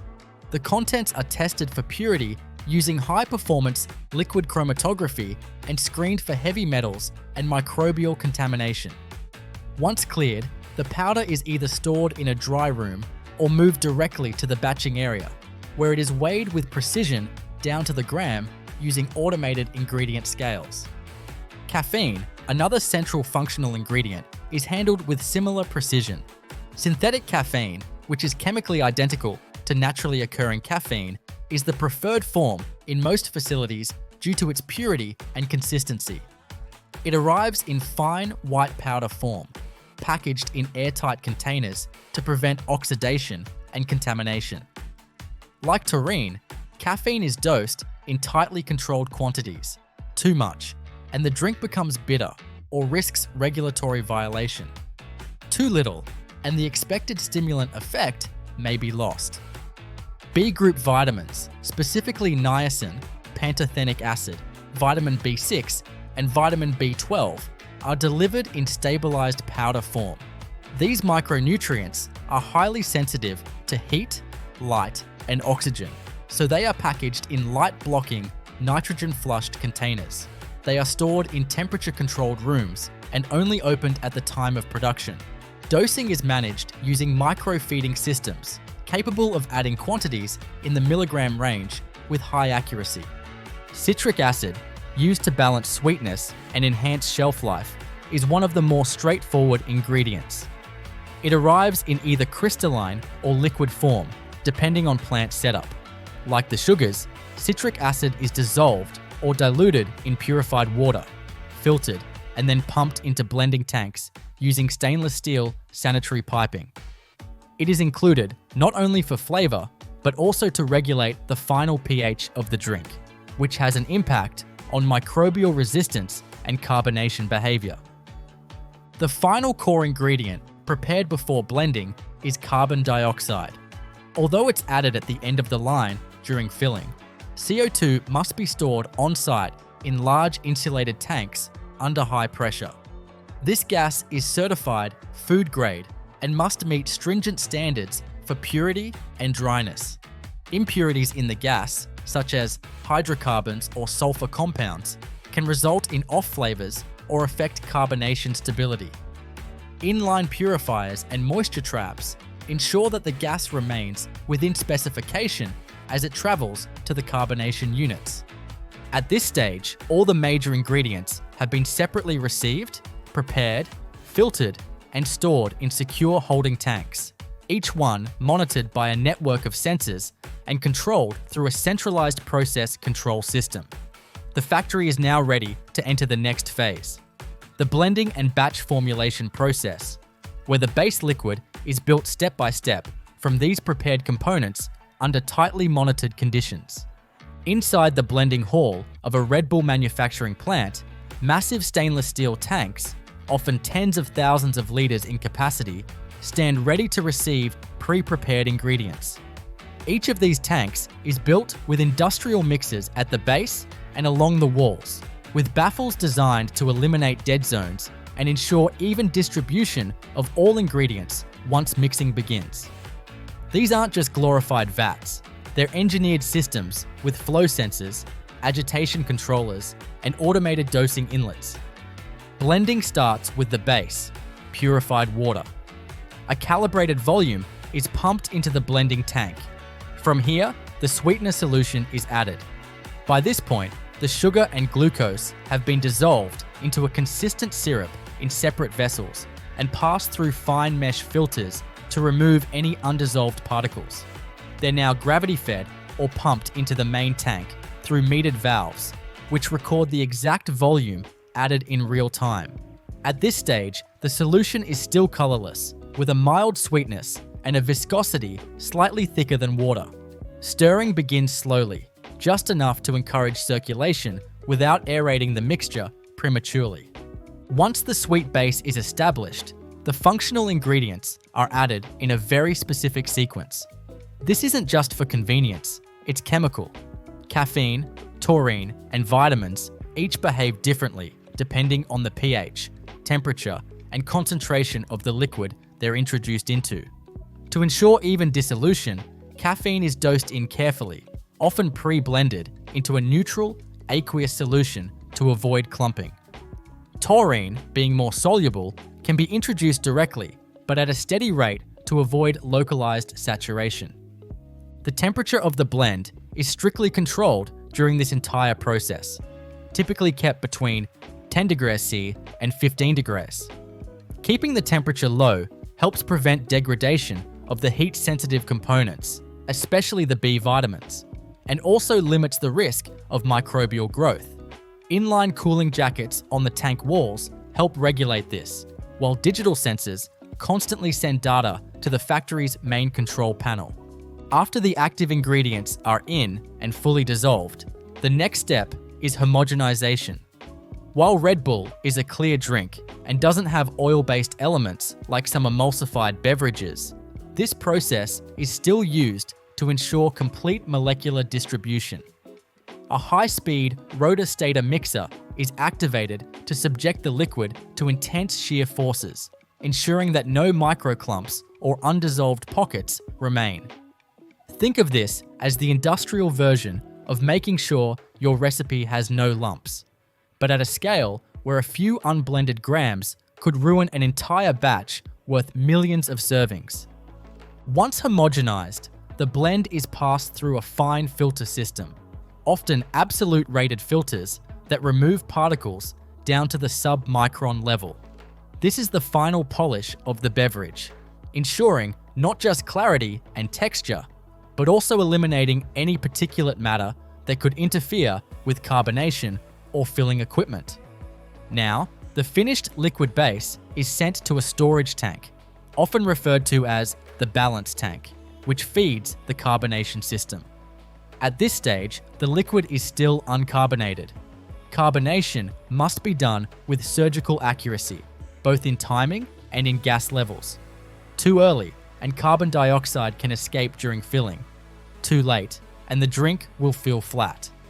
Before carbonation, the balance tank contents are degassed using a gentle vacuum system to remove any dissolved air from the blend, air that could interfere with carbonation or introduce unwanted oxygen into the final product, leading to flavor instability over time. Carbonation is introduced through a high-precision saturator. This device uses temperature, pressure, and turbulence to force carbon dioxide into the liquid. The lower the temperature, the more CO2 the liquid can absorb, so the beverage is chilled further just before entering the saturator. Inside the unit, the liquid flows in a turbulent spiral while pressurized CO2 is injected. Sensors monitor saturation levels down to fractions of a gram per liter, and the flow is fine-tuned via automated valves. Once carbonated, the beverage is immediately transferred to the filler line. No storage, no delay. At this point, any agitation or exposure to heat could cause gas to escape, so the tubing, valves, and tanks are all designed to reduce turbulence. The product is now ready to be introduced into cans. Filling lines in a Red Bull factory are among the fastest and most technologically advanced in the beverage industry. The cans themselves arrive at the plant in stacks of blank aluminum cylinders, unprinted or pre-printed depending on the factory setup. These cans are depalletized automatically and conveyed upright to the rinser station. Here, they're inverted and sprayed internally with deionized water or sterile air to remove dust or particulates. From the rinser, the cans travel on a conveyor to the filler. This machine uses a gravity or counter-pressure system to fill each can precisely while preserving carbonation. The can enters the fill station, is sealed around the top rim with a flexible gasket, and then filled from the bottom up with cold, pressurized beverage. Fill levels are controlled within a margin of plus 0.5 grams to ensure legal compliance with net content regulations and consistent customer experience. Immediately after filling, the can passes to the seamer, where a pre-formed aluminum lid, known as the end, is dropped onto the top and crimped into place. This creates an airtight seal. Seamers are some of the most mechanically intricate machines in the entire facility, operating at speeds of over 1,000 cans per minute while performing multiple precision operations in less than a second per unit. After sealing, the cans are rinsed externally to remove any spillage and pass through a drying tunnel. They then enter the inspection phase. Here, cameras and sensors verify the seal integrity, check fill levels using X-ray or gamma ray detection, and inspect for dents, deformations, or labeling defects. Any can that fails inspection is automatically ejected from the line. Cans that pass all tests are conveyed to the packaging station. Depending on the market, cans are grouped in 4-packs, 6-packs, or full case trays. Robotic arms or mechanical pushers group the cans and slide them into shrink-wrap tunnels or cardboard sleeves. Once bundled, packs are palletized, either by layer robots or high-speed stackers, wrapped with stretch film and labeled with product codes, production date, and batch information. These pallets are now staged in a temperature-controlled warehouse, ready for distribution. The real-time tracking of every single ingredient, batch, fill date, and can code allows for full traceability from ingredient origin to final shipment. In the next section, we'll follow how those pallets move through the global distribution network and how Red Bull's quality assurance, shelf stability testing, and cold chain monitoring ensure that each can performs exactly as intended from Austria to Australia. With the Red Bull cans now filled, sealed, and packed onto pallets, the production process transitions into the next highly critical phase: post-production handling, distribution management, and long-term quality assurance. Although the drink is technically finished, the factory still bears significant responsibility for maintaining its integrity through storage, shipping, and shelf life. This phase involves coordinated warehouse systems, climate control, global logistics networks, and extensive quality monitoring procedures that extend well beyond the factory floor. All of it is designed to ensure that every can of Red Bull tastes and performs identically, whether it's consumed in Bangkok, Berlin, or Boston. Once the pallets are complete, they are conveyed from the packaging area into the outbound staging zone, a dedicated part of the facility built to manage finished goods. This area is laid out with barcode scanners, RFID readers, and automated warehouse software. Each pallet is scanned as it enters, recording not only the product type and production date, but also its batch code, can format, and destination market. This digital tracking ensures complete traceability of every pack produced. The system also flags any inventory that is out of rotation or that has not been cleared by the final quality audit. Pallets are stored in high bay racking systems that can reach 5 or 6 levels high. These racks are arranged to maximize airflow and minimize temperature variation, as environmental stability is critical for energy drinks. The warehouse is kept within a strict range of temperature, typically between 18 degrees C and 22 degrees C, and humidity under 60% to preserve carbonation, prevent packaging degradation, and protect flavor stability. Light exposure is minimized using tinted overhead fixtures or motion sensor lighting, since prolonged light can interact with the contents of clear or thin-walled aluminum containers, subtly affecting taste or causing internal discoloration. But before any pallet leaves the facility, it must be cleared through a final release protocol. This involves sampling from each production batch, typically 1 out of every few thousand units. These samples are sent to the in-house quality control laboratory for a battery of tests. Microbial testing is conducted to ensure that the beverage remains free from bacteria or yeast. Although Red Bull is not pasteurized, its low pH and high CO2 content provide natural protection, and the factory's sterile filling conditions act as a critical control point. Nonetheless, post-fill samples are incubated in climate-controlled chambers for 72 hours and checked for any microbial activity. Simultaneously, chemical stability tests are performed to verify that the concentrations of caffeine, taurine, sugars, acids, and vitamins are within tight tolerances. Each test is logged, reviewed, and signed off by senior lab technicians. Once the data passes review, the production batch is cleared for shipping. At this point, the factory releases the inventory into the hands of the logistics team, which organizes regional and international transportation. The Red Bull supply chain is designed around speed, efficiency, and protection. Because the drink is sold in more than 170 countries, it requires a global distribution system that can manage environmental variables, transit times, and regulatory differences across continents. Each factory or co-packing facility is paired with multiple logistics hubs, either operated directly or through third-party logistics providers, each specializing in cold chain monitoring, customs clearance, or last-mile delivery. Shipping conditions are tightly controlled. While Red Bull cans are shelf-stable and do not require refrigeration, they are sensitive to excessive heat and should not be exposed to prolonged freezing. Therefore, all transportation routes are mapped to avoid extreme temperature exposure.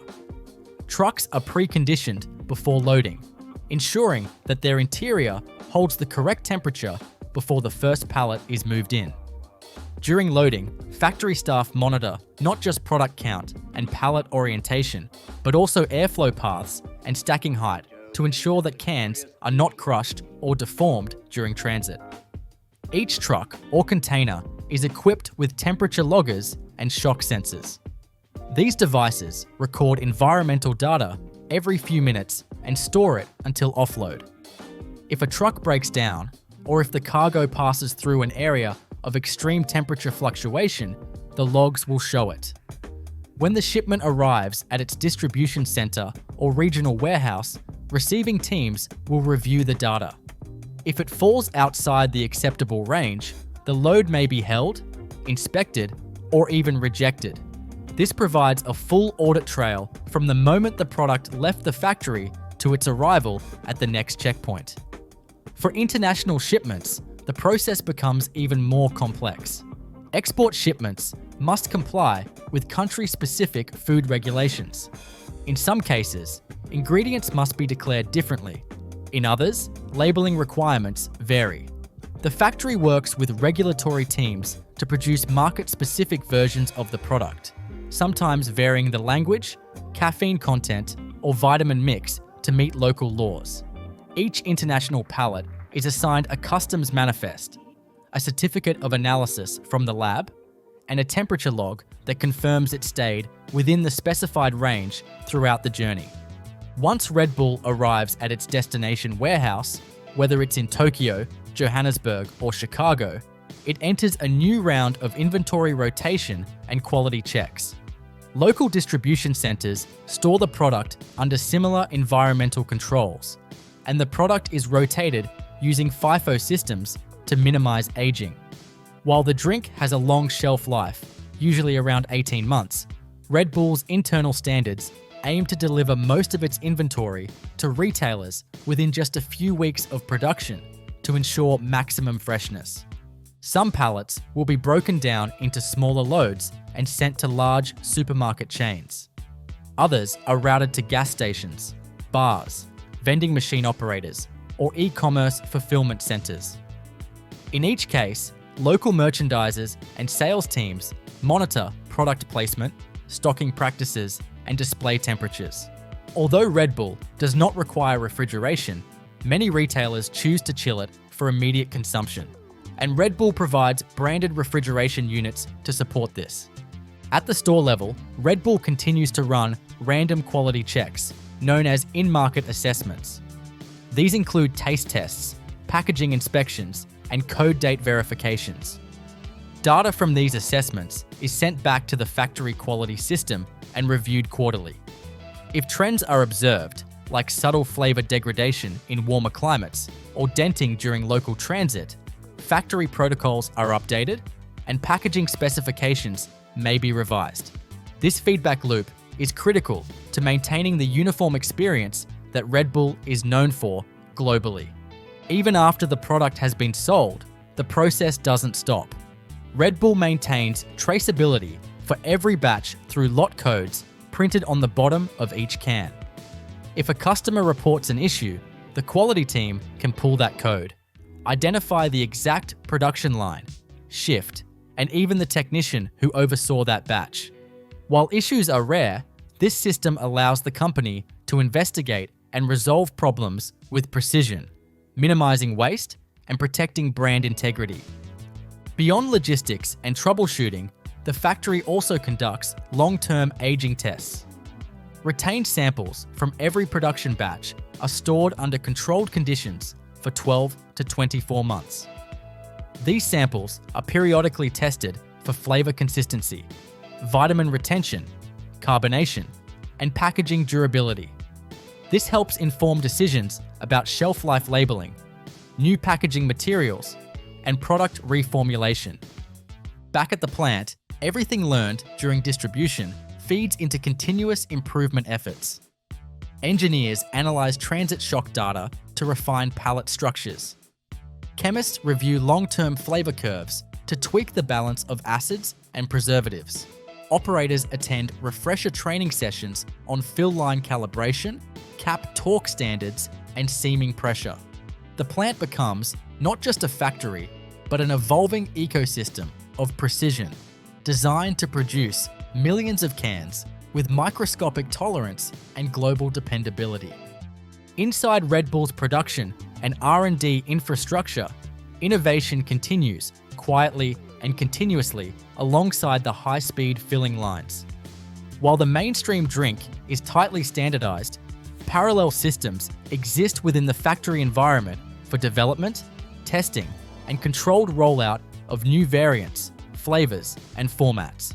These operations are often confined to specialized pilot plants, small-scale, highly modular manufacturing lines where experimental recipes and new packaging concepts are trialed without disrupting the core production flow. These pilot lines mimic every critical phase of full-scale production, from batching to carbonation and filling, but at reduced volumes.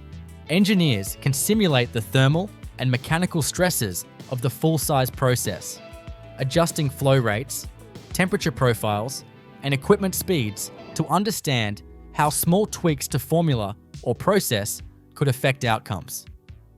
Whether testing a sugar-free variation, a new flavor blend, or a limited edition can size, the data collected here determines what does and does not graduate to full factory rollout. Each new formula undergoes rigorous stress testing. Finished samples are subjected to cycles of heat, cold, vibration, and light exposure to simulate real-world transport and storage conditions. Flavor retention is tracked over time through sensory analysis and gas chromatography. Carbonation levels are monitored for stability across packaging types and temperatures. Packaging engineers assess how different aluminum can wall thicknesses or end configurations perform under pressure, especially when new recipes require modified CO2 saturation. If a variant clears all physical and chemical tests, the next step is consumer trials. In select cases, Red Bull collaborates with regional markets to test launch a new flavor or packaging size in a limited territory. These micro launches help measure demand, gather feedback, and identify operational issues before scaling up. Even then, these limited variants are often produced on flexible equipment lines reserved specifically for such runs, using interchangeable molds, modular filler heads, and smaller tank systems. Even small changes, like switching from a matte to a gloss label finish, require recalibration of the vision systems on the inspection line. Barcode scanners must be trained to detect label variations, and automated reject mechanisms must be tested to avoid false positives. This ensures no disruption in quality control, even when the product range temporarily expands. Back in the lab, teams also study ingredient interactions under extreme use scenarios. The journey of a Five Guys burger begins not in the kitchen, but at the factory, processing plant, and farm. The most critical component of any Five Guys burger is the beef. The company is famously particular about the type of beef it uses, never frozen, 100% fresh, and containing no fillers or additives. All Five Guys burgers are made from ground chuck, an 80/20 lean to fat ratio that balances flavor and moisture retention. The sourcing process begins at the cattle farm. Five Guys works with a network of beef suppliers located throughout the US and Canada, primarily sourcing from ranches that meet rigorous standards for breed, feed, and animal handling. These standards require that cattle are fed a grain-based diet with a strong emphasis on quality and marbling rather than lean meat content. Cattle are raised under conditions that follow USDA guidelines, and many of Five Guys suppliers participate in third-party animal welfare audits. The cattle are processed in USDA-inspected facilities that are required to meet strict sanitation, temperature, and traceability requirements. Upon slaughter, carcasses are dry-aged in chilled holding rooms to develop flavor and improve tenderness. typically for a minimum of 24 to 48 hours, depending on the processor. The next phase happens at industrial meat processing plants, where the chuck sections are broken down and inspected. These plants are not typical slaughterhouses. They're highly automated production environments that specialize in precision meat portioning and grinding. Only specific muscle groups from the chuck are used in Five Guys' blend, and these cuts are separated, trimmed, and visually inspected for sinew, silver skin, and excessive fat content. Once portioned, the chuck is passed through industrial meat grinders equipped with die plates that produce uniform, medium-coarse ground beef. The grinders are chilled to maintain the meat's structural integrity, typically operating in ambient temperatures of 34 degrees Fahrenheit to 39 degrees Fahrenheit. During grinding, the meat's temperature is constantly monitored using inline thermocouples. If the internal temperature of the grind rises above 40 degrees Fahrenheit, the system automatically shuts down to avoid potential bacterial growth. Importantly, no seasonings, preservatives, or binders are added. This is pure beef, ground and immediately formed into patties using hydraulic patty forming machines. These machines compress the ground beef into uniform discs using precision molds that form 3.3 ounce patties, the size used to build each layer of a Five Guys burger. The patties are shaped gently, not compressed too tightly, to retain tenderness and prevent a dense, chewy texture. Immediately after forming, the patties are layered with food-safe paper interleaves and placed into rigid plastic trays, each separated to prevent sticking or pressure damage. These trays are stacked, shrink-wrapped, and labeled with batch numbers, timestamps, and facility codes. Each batch is also linked to its source lot for full traceability. If an issue ever arises, Five Guys can track the beef back to the exact processing date, plant line, and originating herd. Now, perhaps most famously, Five Guys insists on a never-frozen supply chain. This policy presents a significant challenge at scale. Unlike chains that freeze patties for storage and ship them globally, Five Guys must operate a highly synchronized cold logistics system. Once patties are packed, they're loaded into refrigerated trucks operating at 34 degrees Fahrenheit to 36 degrees Fahrenheit. These trucks are equipped with GPS and temperature tracking to ensure compliance with cold chain protocols throughout the journey. The patties are transported to regional distribution centers, often no more than a day's drive from the restaurants they supply. These facilities are designed to receive, inspect, and hold the beef for only a short window, usually no more than 7 days. If any shipment arrives even a few degrees above temperature or outside of its acceptable delivery window, it is rejected outright. From the distribution hub, the beef is delivered directly to Five Guys restaurants in cold-packed containers, where it is stored in the restaurant's walk-in cooler and used within 48 hours. While beef is one pillar of the operation, another critical component handled at the industrial level is the potato. Five Guys fries are almost as iconic as their burgers, and the company is equally obsessive about how they're sourced and handled. The only potato variety used in their fries is the Idaho Russet Burbank, known for its high starch content and firm texture, which allows it to hold up through the unique double frying process that Five Guys uses in-store.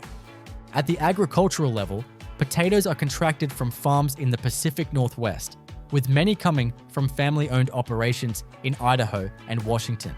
Potatoes are harvested in the fall and stored in climate-controlled warehouses known as potato cellars, where temperature, humidity, and ventilation are tightly regulated to preserve them for year-round use. These facilities use continuous air circulation and CO2 scrubbing systems to prevent spoilage and sprouting. The raw, unpeeled potatoes are trucked to centralized packing plants where they are washed, sorted by size, and loaded into breathable mesh sacks. Unlike frozen fries, which are peeled, blanched, and par-fried in industrial plants, Five Guys potatoes remain entirely raw. There is no industrial cutting, freezing, or seasoning. This makes the logistics much more complex, as raw potatoes are sensitive to bruising, sprouting, and microbial spoilage if handled improperly. After sorting and packing, the potatoes are placed on ventilated pallets and shipped in temperature-controlled trucks to distribution centers and directly to restaurants. Each delivery includes information on farm origin, harvest date, and even the potato storage conditions. When they arrive at the restaurant, they're stored in a dry, cool area, often stacked openly near the front of the store, which has become a visual hallmark of Five Guys locations. To recap, the beef is ground fresh, formed and shipped cold, not frozen, with strict temperature and traceability controls. The potatoes are delivered raw, whole, and unprocessed, ensuring that every step from frying to seasoning happens in-store by hand. These two ingredients alone demand an industrial choreography that's unlike most fast food chains. And this is just the beginning. With the beef patties and fresh-cut fries prepared and shipped under cold chain precision, the next essential ingredient in the Five Guys burger system comes into focus: the bun. Unlike the patties and potatoes, which are either ground or cut at industrial scale, the buns are crafted in high-output bakeries designed to balance handcrafted quality with the consistency needed to serve thousands of locations daily. This stage of production, though it may seem simple on the surface, involves rigorous formulation, batch precision, fermentation control, and timed logistics to ensure that every burger bun meets the brand's exacting standards. Five Guys uses a proprietary bun recipe, one that's softer and slightly sweeter than standard hamburger buns. This isn't a generic bakery item. It has been formulated specifically to absorb the juices of fresh patties while remaining sturdy enough not to disintegrate during handling. The dough is made daily in regional bakeries contracted exclusively by Five Guys, meaning that each region has its own centralized baking partner to keep delivery times short and the product ultra fresh. The bun dough starts with a mix of enriched wheat flour, water, yeast, sugar, whole eggs, salt, and soybean oil. A small amount of dough conditioner, such as ascorbic acid or enzymes, may be included to regulate gluten strength and improve shelf stability for the short duration these buns spend in transit. Every ingredient is loaded into massive spiral or planetary mixers capable of handling several hundred kilograms of dough per batch. These mixers operate under batch control systems that log ingredient weights via integrated floor scales. Dough temperature is regulated using chilled water injection and jacketed mixing bowls to keep yeast fermentation in check, especially during high output shifts. Once mixed, the dough is allowed to rest for a brief pre-fermentation phase, often referred to as bench rest. This allows the gluten network to begin developing while gas bubbles from yeast fermentation begin forming. From there, the dough is conveyed to a divider rounder system, an automated machine that portions dough balls and gently shapes them into smooth rounds using mechanical cups or centrifugal motion. The precise size is critical, as Five Guys buns must fit the patty exactly, with no overhang or shrinking during grilling. The standard target weight for each bun is usually between 78 and 82 grams, with tolerances of less than +1 g. Once portioned, the dough balls are loaded onto proofing trays and transferred into a temperature and humidity-controlled proofing chamber. This chamber mimics the conditions of a traditional proofer, around 90 degrees Fahrenheit and 85% humidity. Inside, the yeast activity causes the dough balls to rise and expand, forming the signature airy texture of Five Guys buns. This proofing stage usually lasts 45 to 60 minutes, depending on ambient conditions and bakery altitude, with real-time CO2 monitoring systems in place to fine-tune time adjustments. After proofing, the buns are topped with sesame seeds using mechanical seeders positioned just above the conveyor. The trays then enter the baking oven, a long, continuous belt oven heated by convection and radiant sources, set typically between 375 degrees Fahrenheit and 425 degrees Fahrenheit. Each bun passes through the oven on a belt that moves at a consistent speed, completing the bake in about 12 to 15 minutes. Internal product probes are used to confirm that each bun reaches a core temperature above 190 degrees Fahrenheit, ensuring full gelatinization of starches and proper set of the protein matrix. Once baked, the buns move through a rapid cooling tunnel to bring their internal temperature down to below 90 degrees Fahrenheit as quickly as possible. This prevents moisture condensation within packaging and stabilizes the product for transport. Cooling too slowly could encourage mold growth or collapse the bun's structure.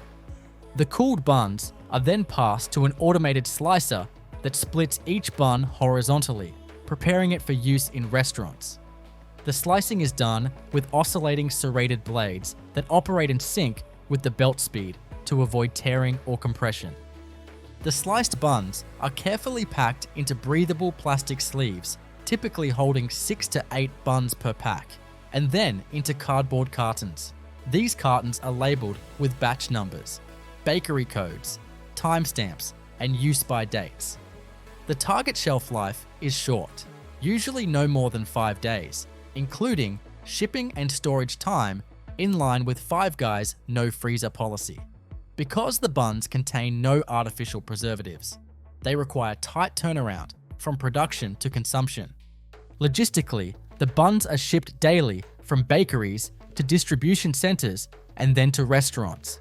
Many bakeries operate overnight shifts to ensure that fresh buns can be delivered in the early morning hours for that day's service. Trucks used for transport are not refrigerated. Five Guys moves thousands of pounds of beef and buns through a supply chain so intense it runs like a high-speed burger machine.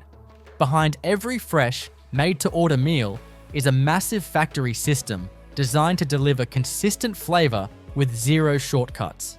In this documentary, we go inside the operation powering one of America's most iconic burger chains, from raw ingredients to grill-ready perfection. Unlike many fast food chains that rely heavily on pre-cooked, frozen, or highly processed food products, Five Guys has built its entire business model on quality, freshness, and simplicity.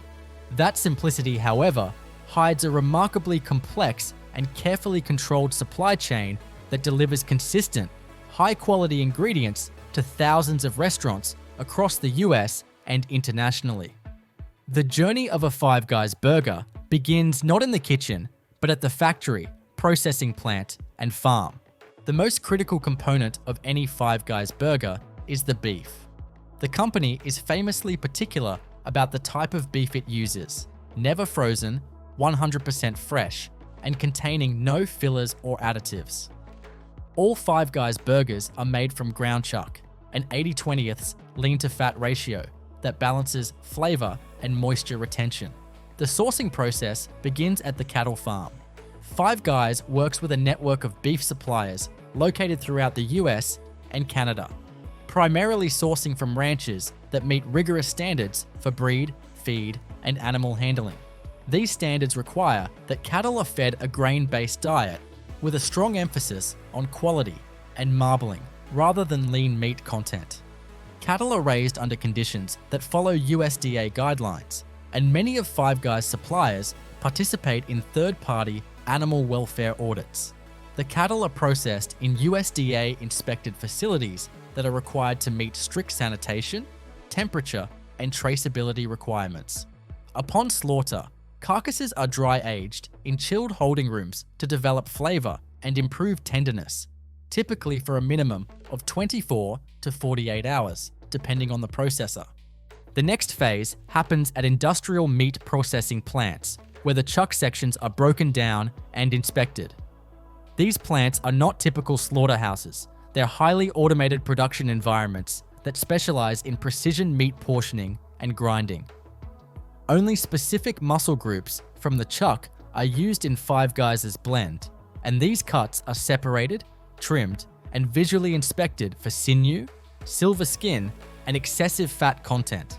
Once portioned, the chuck is passed through industrial meat grinders equipped with die plates that produce uniform, medium-coarse ground beef. The grinders are chilled to maintain the meat's structural integrity, typically operating in ambient temperatures of 34 degrees Fahrenheit to 39 degrees Fahrenheit. During grinding, the meat's temperature is constantly monitored using inline thermocouples. If the internal temperature of the grind rises above 40 degrees Fahrenheit, the system automatically shuts down to avoid potential bacterial growth. Importantly, no seasonings, preservatives, or binders are added. This is pure beef, ground and immediately formed into patties using hydraulic patty forming machines. These machines compress the ground beef into uniform discs using precision molds that form 3.3 ounce patties, the size used to build each layer of a Five Guys burger. The patties are shaped gently, not compressed too tightly, to retain tenderness and prevent a dense, chewy texture. Immediately after forming, the patties are layered with food-safe paper interleaves and placed into rigid plastic trays, each separated to prevent sticking or pressure damage. These trays are stacked, shrink-wrapped, and labeled with batch numbers, timestamps, and facility codes. Each batch is also linked to its source lot for full traceability. If an issue ever arises, Five Guys can track the beef back to the exact processing date, plant line, and originating herd. Now, perhaps most famously, Five Guys insists on a never-frozen supply chain. This policy presents a significant challenge at scale. Unlike chains that freeze patties for storage and ship them globally, Five Guys must operate a highly synchronized cold logistics system. Once patties are packed, they're loaded into refrigerated trucks operating at 34 degrees Fahrenheit to 36 degrees Fahrenheit. These trucks are equipped with GPS and temperature tracking to ensure compliance with cold chain protocols throughout the journey. The patties are transported to regional distribution centers, often no more than a day's drive from the restaurants they supply. These facilities are designed to receive, inspect, and hold the beef for only a short window, usually no more than 7 days. If any shipment arrives even a few degrees above temperature or outside of its acceptable delivery window, it is rejected outright. From the distribution hub, the beef is delivered directly to Five Guys restaurants in cold-packed containers, where it is stored in the restaurant's walk-in cooler and used within 48 hours. While beef is one pillar of the operation, another critical component handled at the industrial level is the potato. Five Guys fries are almost as iconic as their burgers, and the company is equally obsessive about how they're sourced and handled. The only potato variety used in their fries is the Idaho Russet Burbank, known for its high starch content and firm texture, which allows it to hold up through the unique double frying process that Five Guys uses in-store.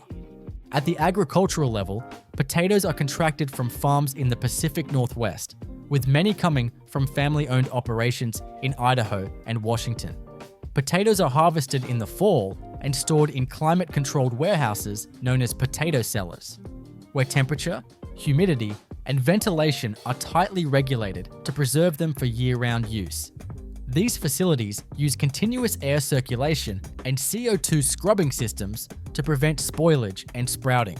The raw, unpeeled potatoes are trucked to centralized packing plants where they are washed, sorted by size, and loaded into breathable mesh sacks. Unlike frozen fries, which are peeled, blanched, and par-fried in industrial plants, Five Guys potatoes remain entirely raw. There is no industrial cutting, freezing, or seasoning. This makes the logistics much more complex, as raw potatoes are sensitive to bruising, sprouting, and microbial spoilage if handled improperly. After sorting and packing, the potatoes are placed on ventilated pallets and shipped in temperature-controlled trucks to distribution centers and directly to restaurants. Each delivery includes information on farm origin, harvest date, and even the potato storage conditions. When they arrive at the restaurant, they're stored in a dry, cool area, often stacked openly near the front of the store, which has become a visual hallmark of Five Guys locations. To recap, the beef is ground fresh, formed and shipped cold, not frozen, with strict temperature and traceability controls.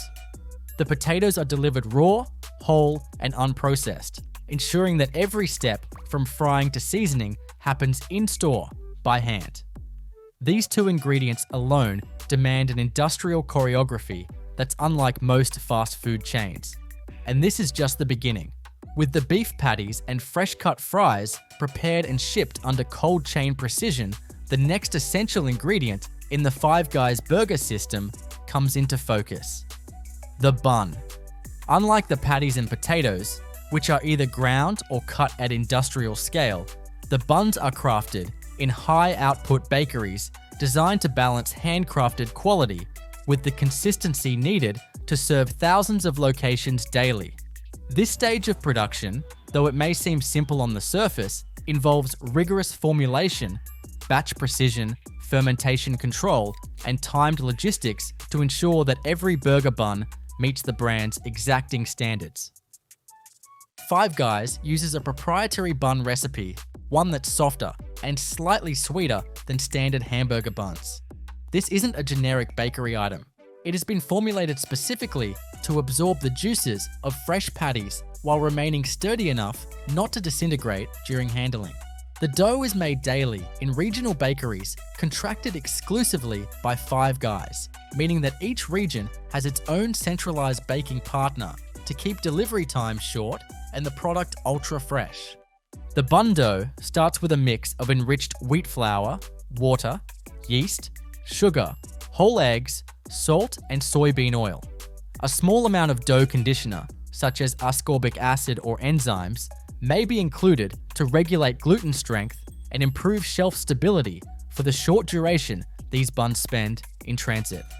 Every ingredient is loaded into massive spiral or planetary mixers capable of handling several hundred kilograms of dough per batch. These mixers operate under batch control systems that log ingredient weights via integrated floor scales. Dough temperature is regulated using chilled water injection and jacketed mixing bowls to keep yeast fermentation in check, especially during high output shifts. Once mixed, the dough is allowed to rest for a brief pre-fermentation phase, often referred to as bench rest. This allows the gluten network to begin developing while gas bubbles from yeast fermentation begin forming. From there, the dough is conveyed to a divider rounder system, an automated machine that portions dough balls and gently shapes them into smooth rounds using mechanical cups or centrifugal motion. The precise size is critical, as Five Guys buns must fit the patty exactly, with no overhang or shrinking during grilling. The standard target weight for each bun is usually between 78 and 82 grams, with tolerances of less than +1 G. Once portioned, the dough balls are loaded onto proofing trays and transferred into a temperature and humidity-controlled proofing chamber. This chamber mimics the conditions of a traditional proofer, around 90 degrees Fahrenheit and 85% humidity. Inside, the yeast activity causes the dough balls to rise and expand, forming the signature airy texture of Five Guys buns. This proofing stage usually lasts 45 to 60 minutes, depending on ambient conditions and bakery altitude, with real-time CO2 monitoring systems in place to fine-tune time adjustments. After proofing, the buns are topped with sesame seeds using mechanical seeders positioned just above the conveyor. The trays then enter the baking oven, a long, continuous belt oven heated by convection and radiant sources, set typically between 375 degrees Fahrenheit and 425 degrees Fahrenheit. Each bun passes through the oven on a belt that moves at a consistent speed, completing the bake in about 12 to 15 minutes. Internal product probes are used to confirm that each bun reaches a core temperature above 190 degrees Fahrenheit, ensuring full gelatinization of starches and proper set of the protein matrix. Once baked, the buns move through a rapid cooling tunnel to bring their internal temperature down to below 90 degrees Fahrenheit as quickly as possible.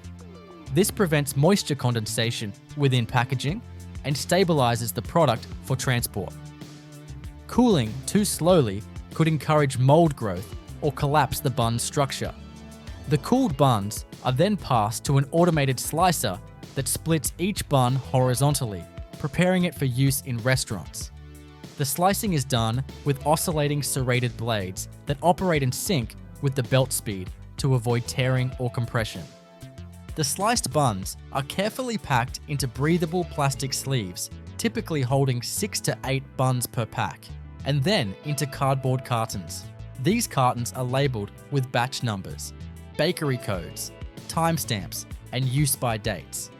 The target shelf life is short, usually no more than 5 days, including shipping and storage time in line with Five Guys' no freezer policy. Because the buns contain no artificial preservatives, they require tight turnaround from production to consumption.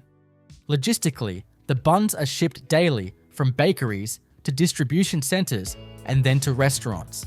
Many bakeries operate overnight shifts to ensure that fresh buns can be delivered in the early morning hours for that day's service. Trucks used for transport are not refrigerated, but the buns are loaded in temperature-controlled staging areas and packed in sealed corrugated boxes to maintain freshness during transit. Any deviation in delivery, timing, or packaging temperature triggers a rejection at the restaurant level. In-store, the buns are stored at room temperature in designated bread racks, often rotated using FIFO principles. Staff members are trained to inspect buns visually and by touch. Any signs of excess firmness, moisture, or spotting lead to immediate disposal. Each bun is hand-prepared on-site, toasted on a grill with a light coating of melted butter before it becomes the vehicle for the burger build. This final touch, though simple, is only possible because of the structural integrity and texture delivered by the bakery's industrial process. Now that the core components of a Five Guys burger are accounted for, the beef, the fries, and the buns, it's time to examine the supporting elements that complete the burger experience: bacon, cheese, toppings, and condiments. These items may seem simple, but each is chosen and prepared with deliberate intent and, in most cases, centralized at an industrial level before being delivered to restaurants. Starting with bacon, Five Guys sources thick-cut, naturally smoked strips from approved pork processors in the US. The bacon is not fully cooked at the factory. Instead, it's partially cooked or pre-rendered to about 60 to 70% doneness, then chilled and vacuum packed in clear plastic pouches.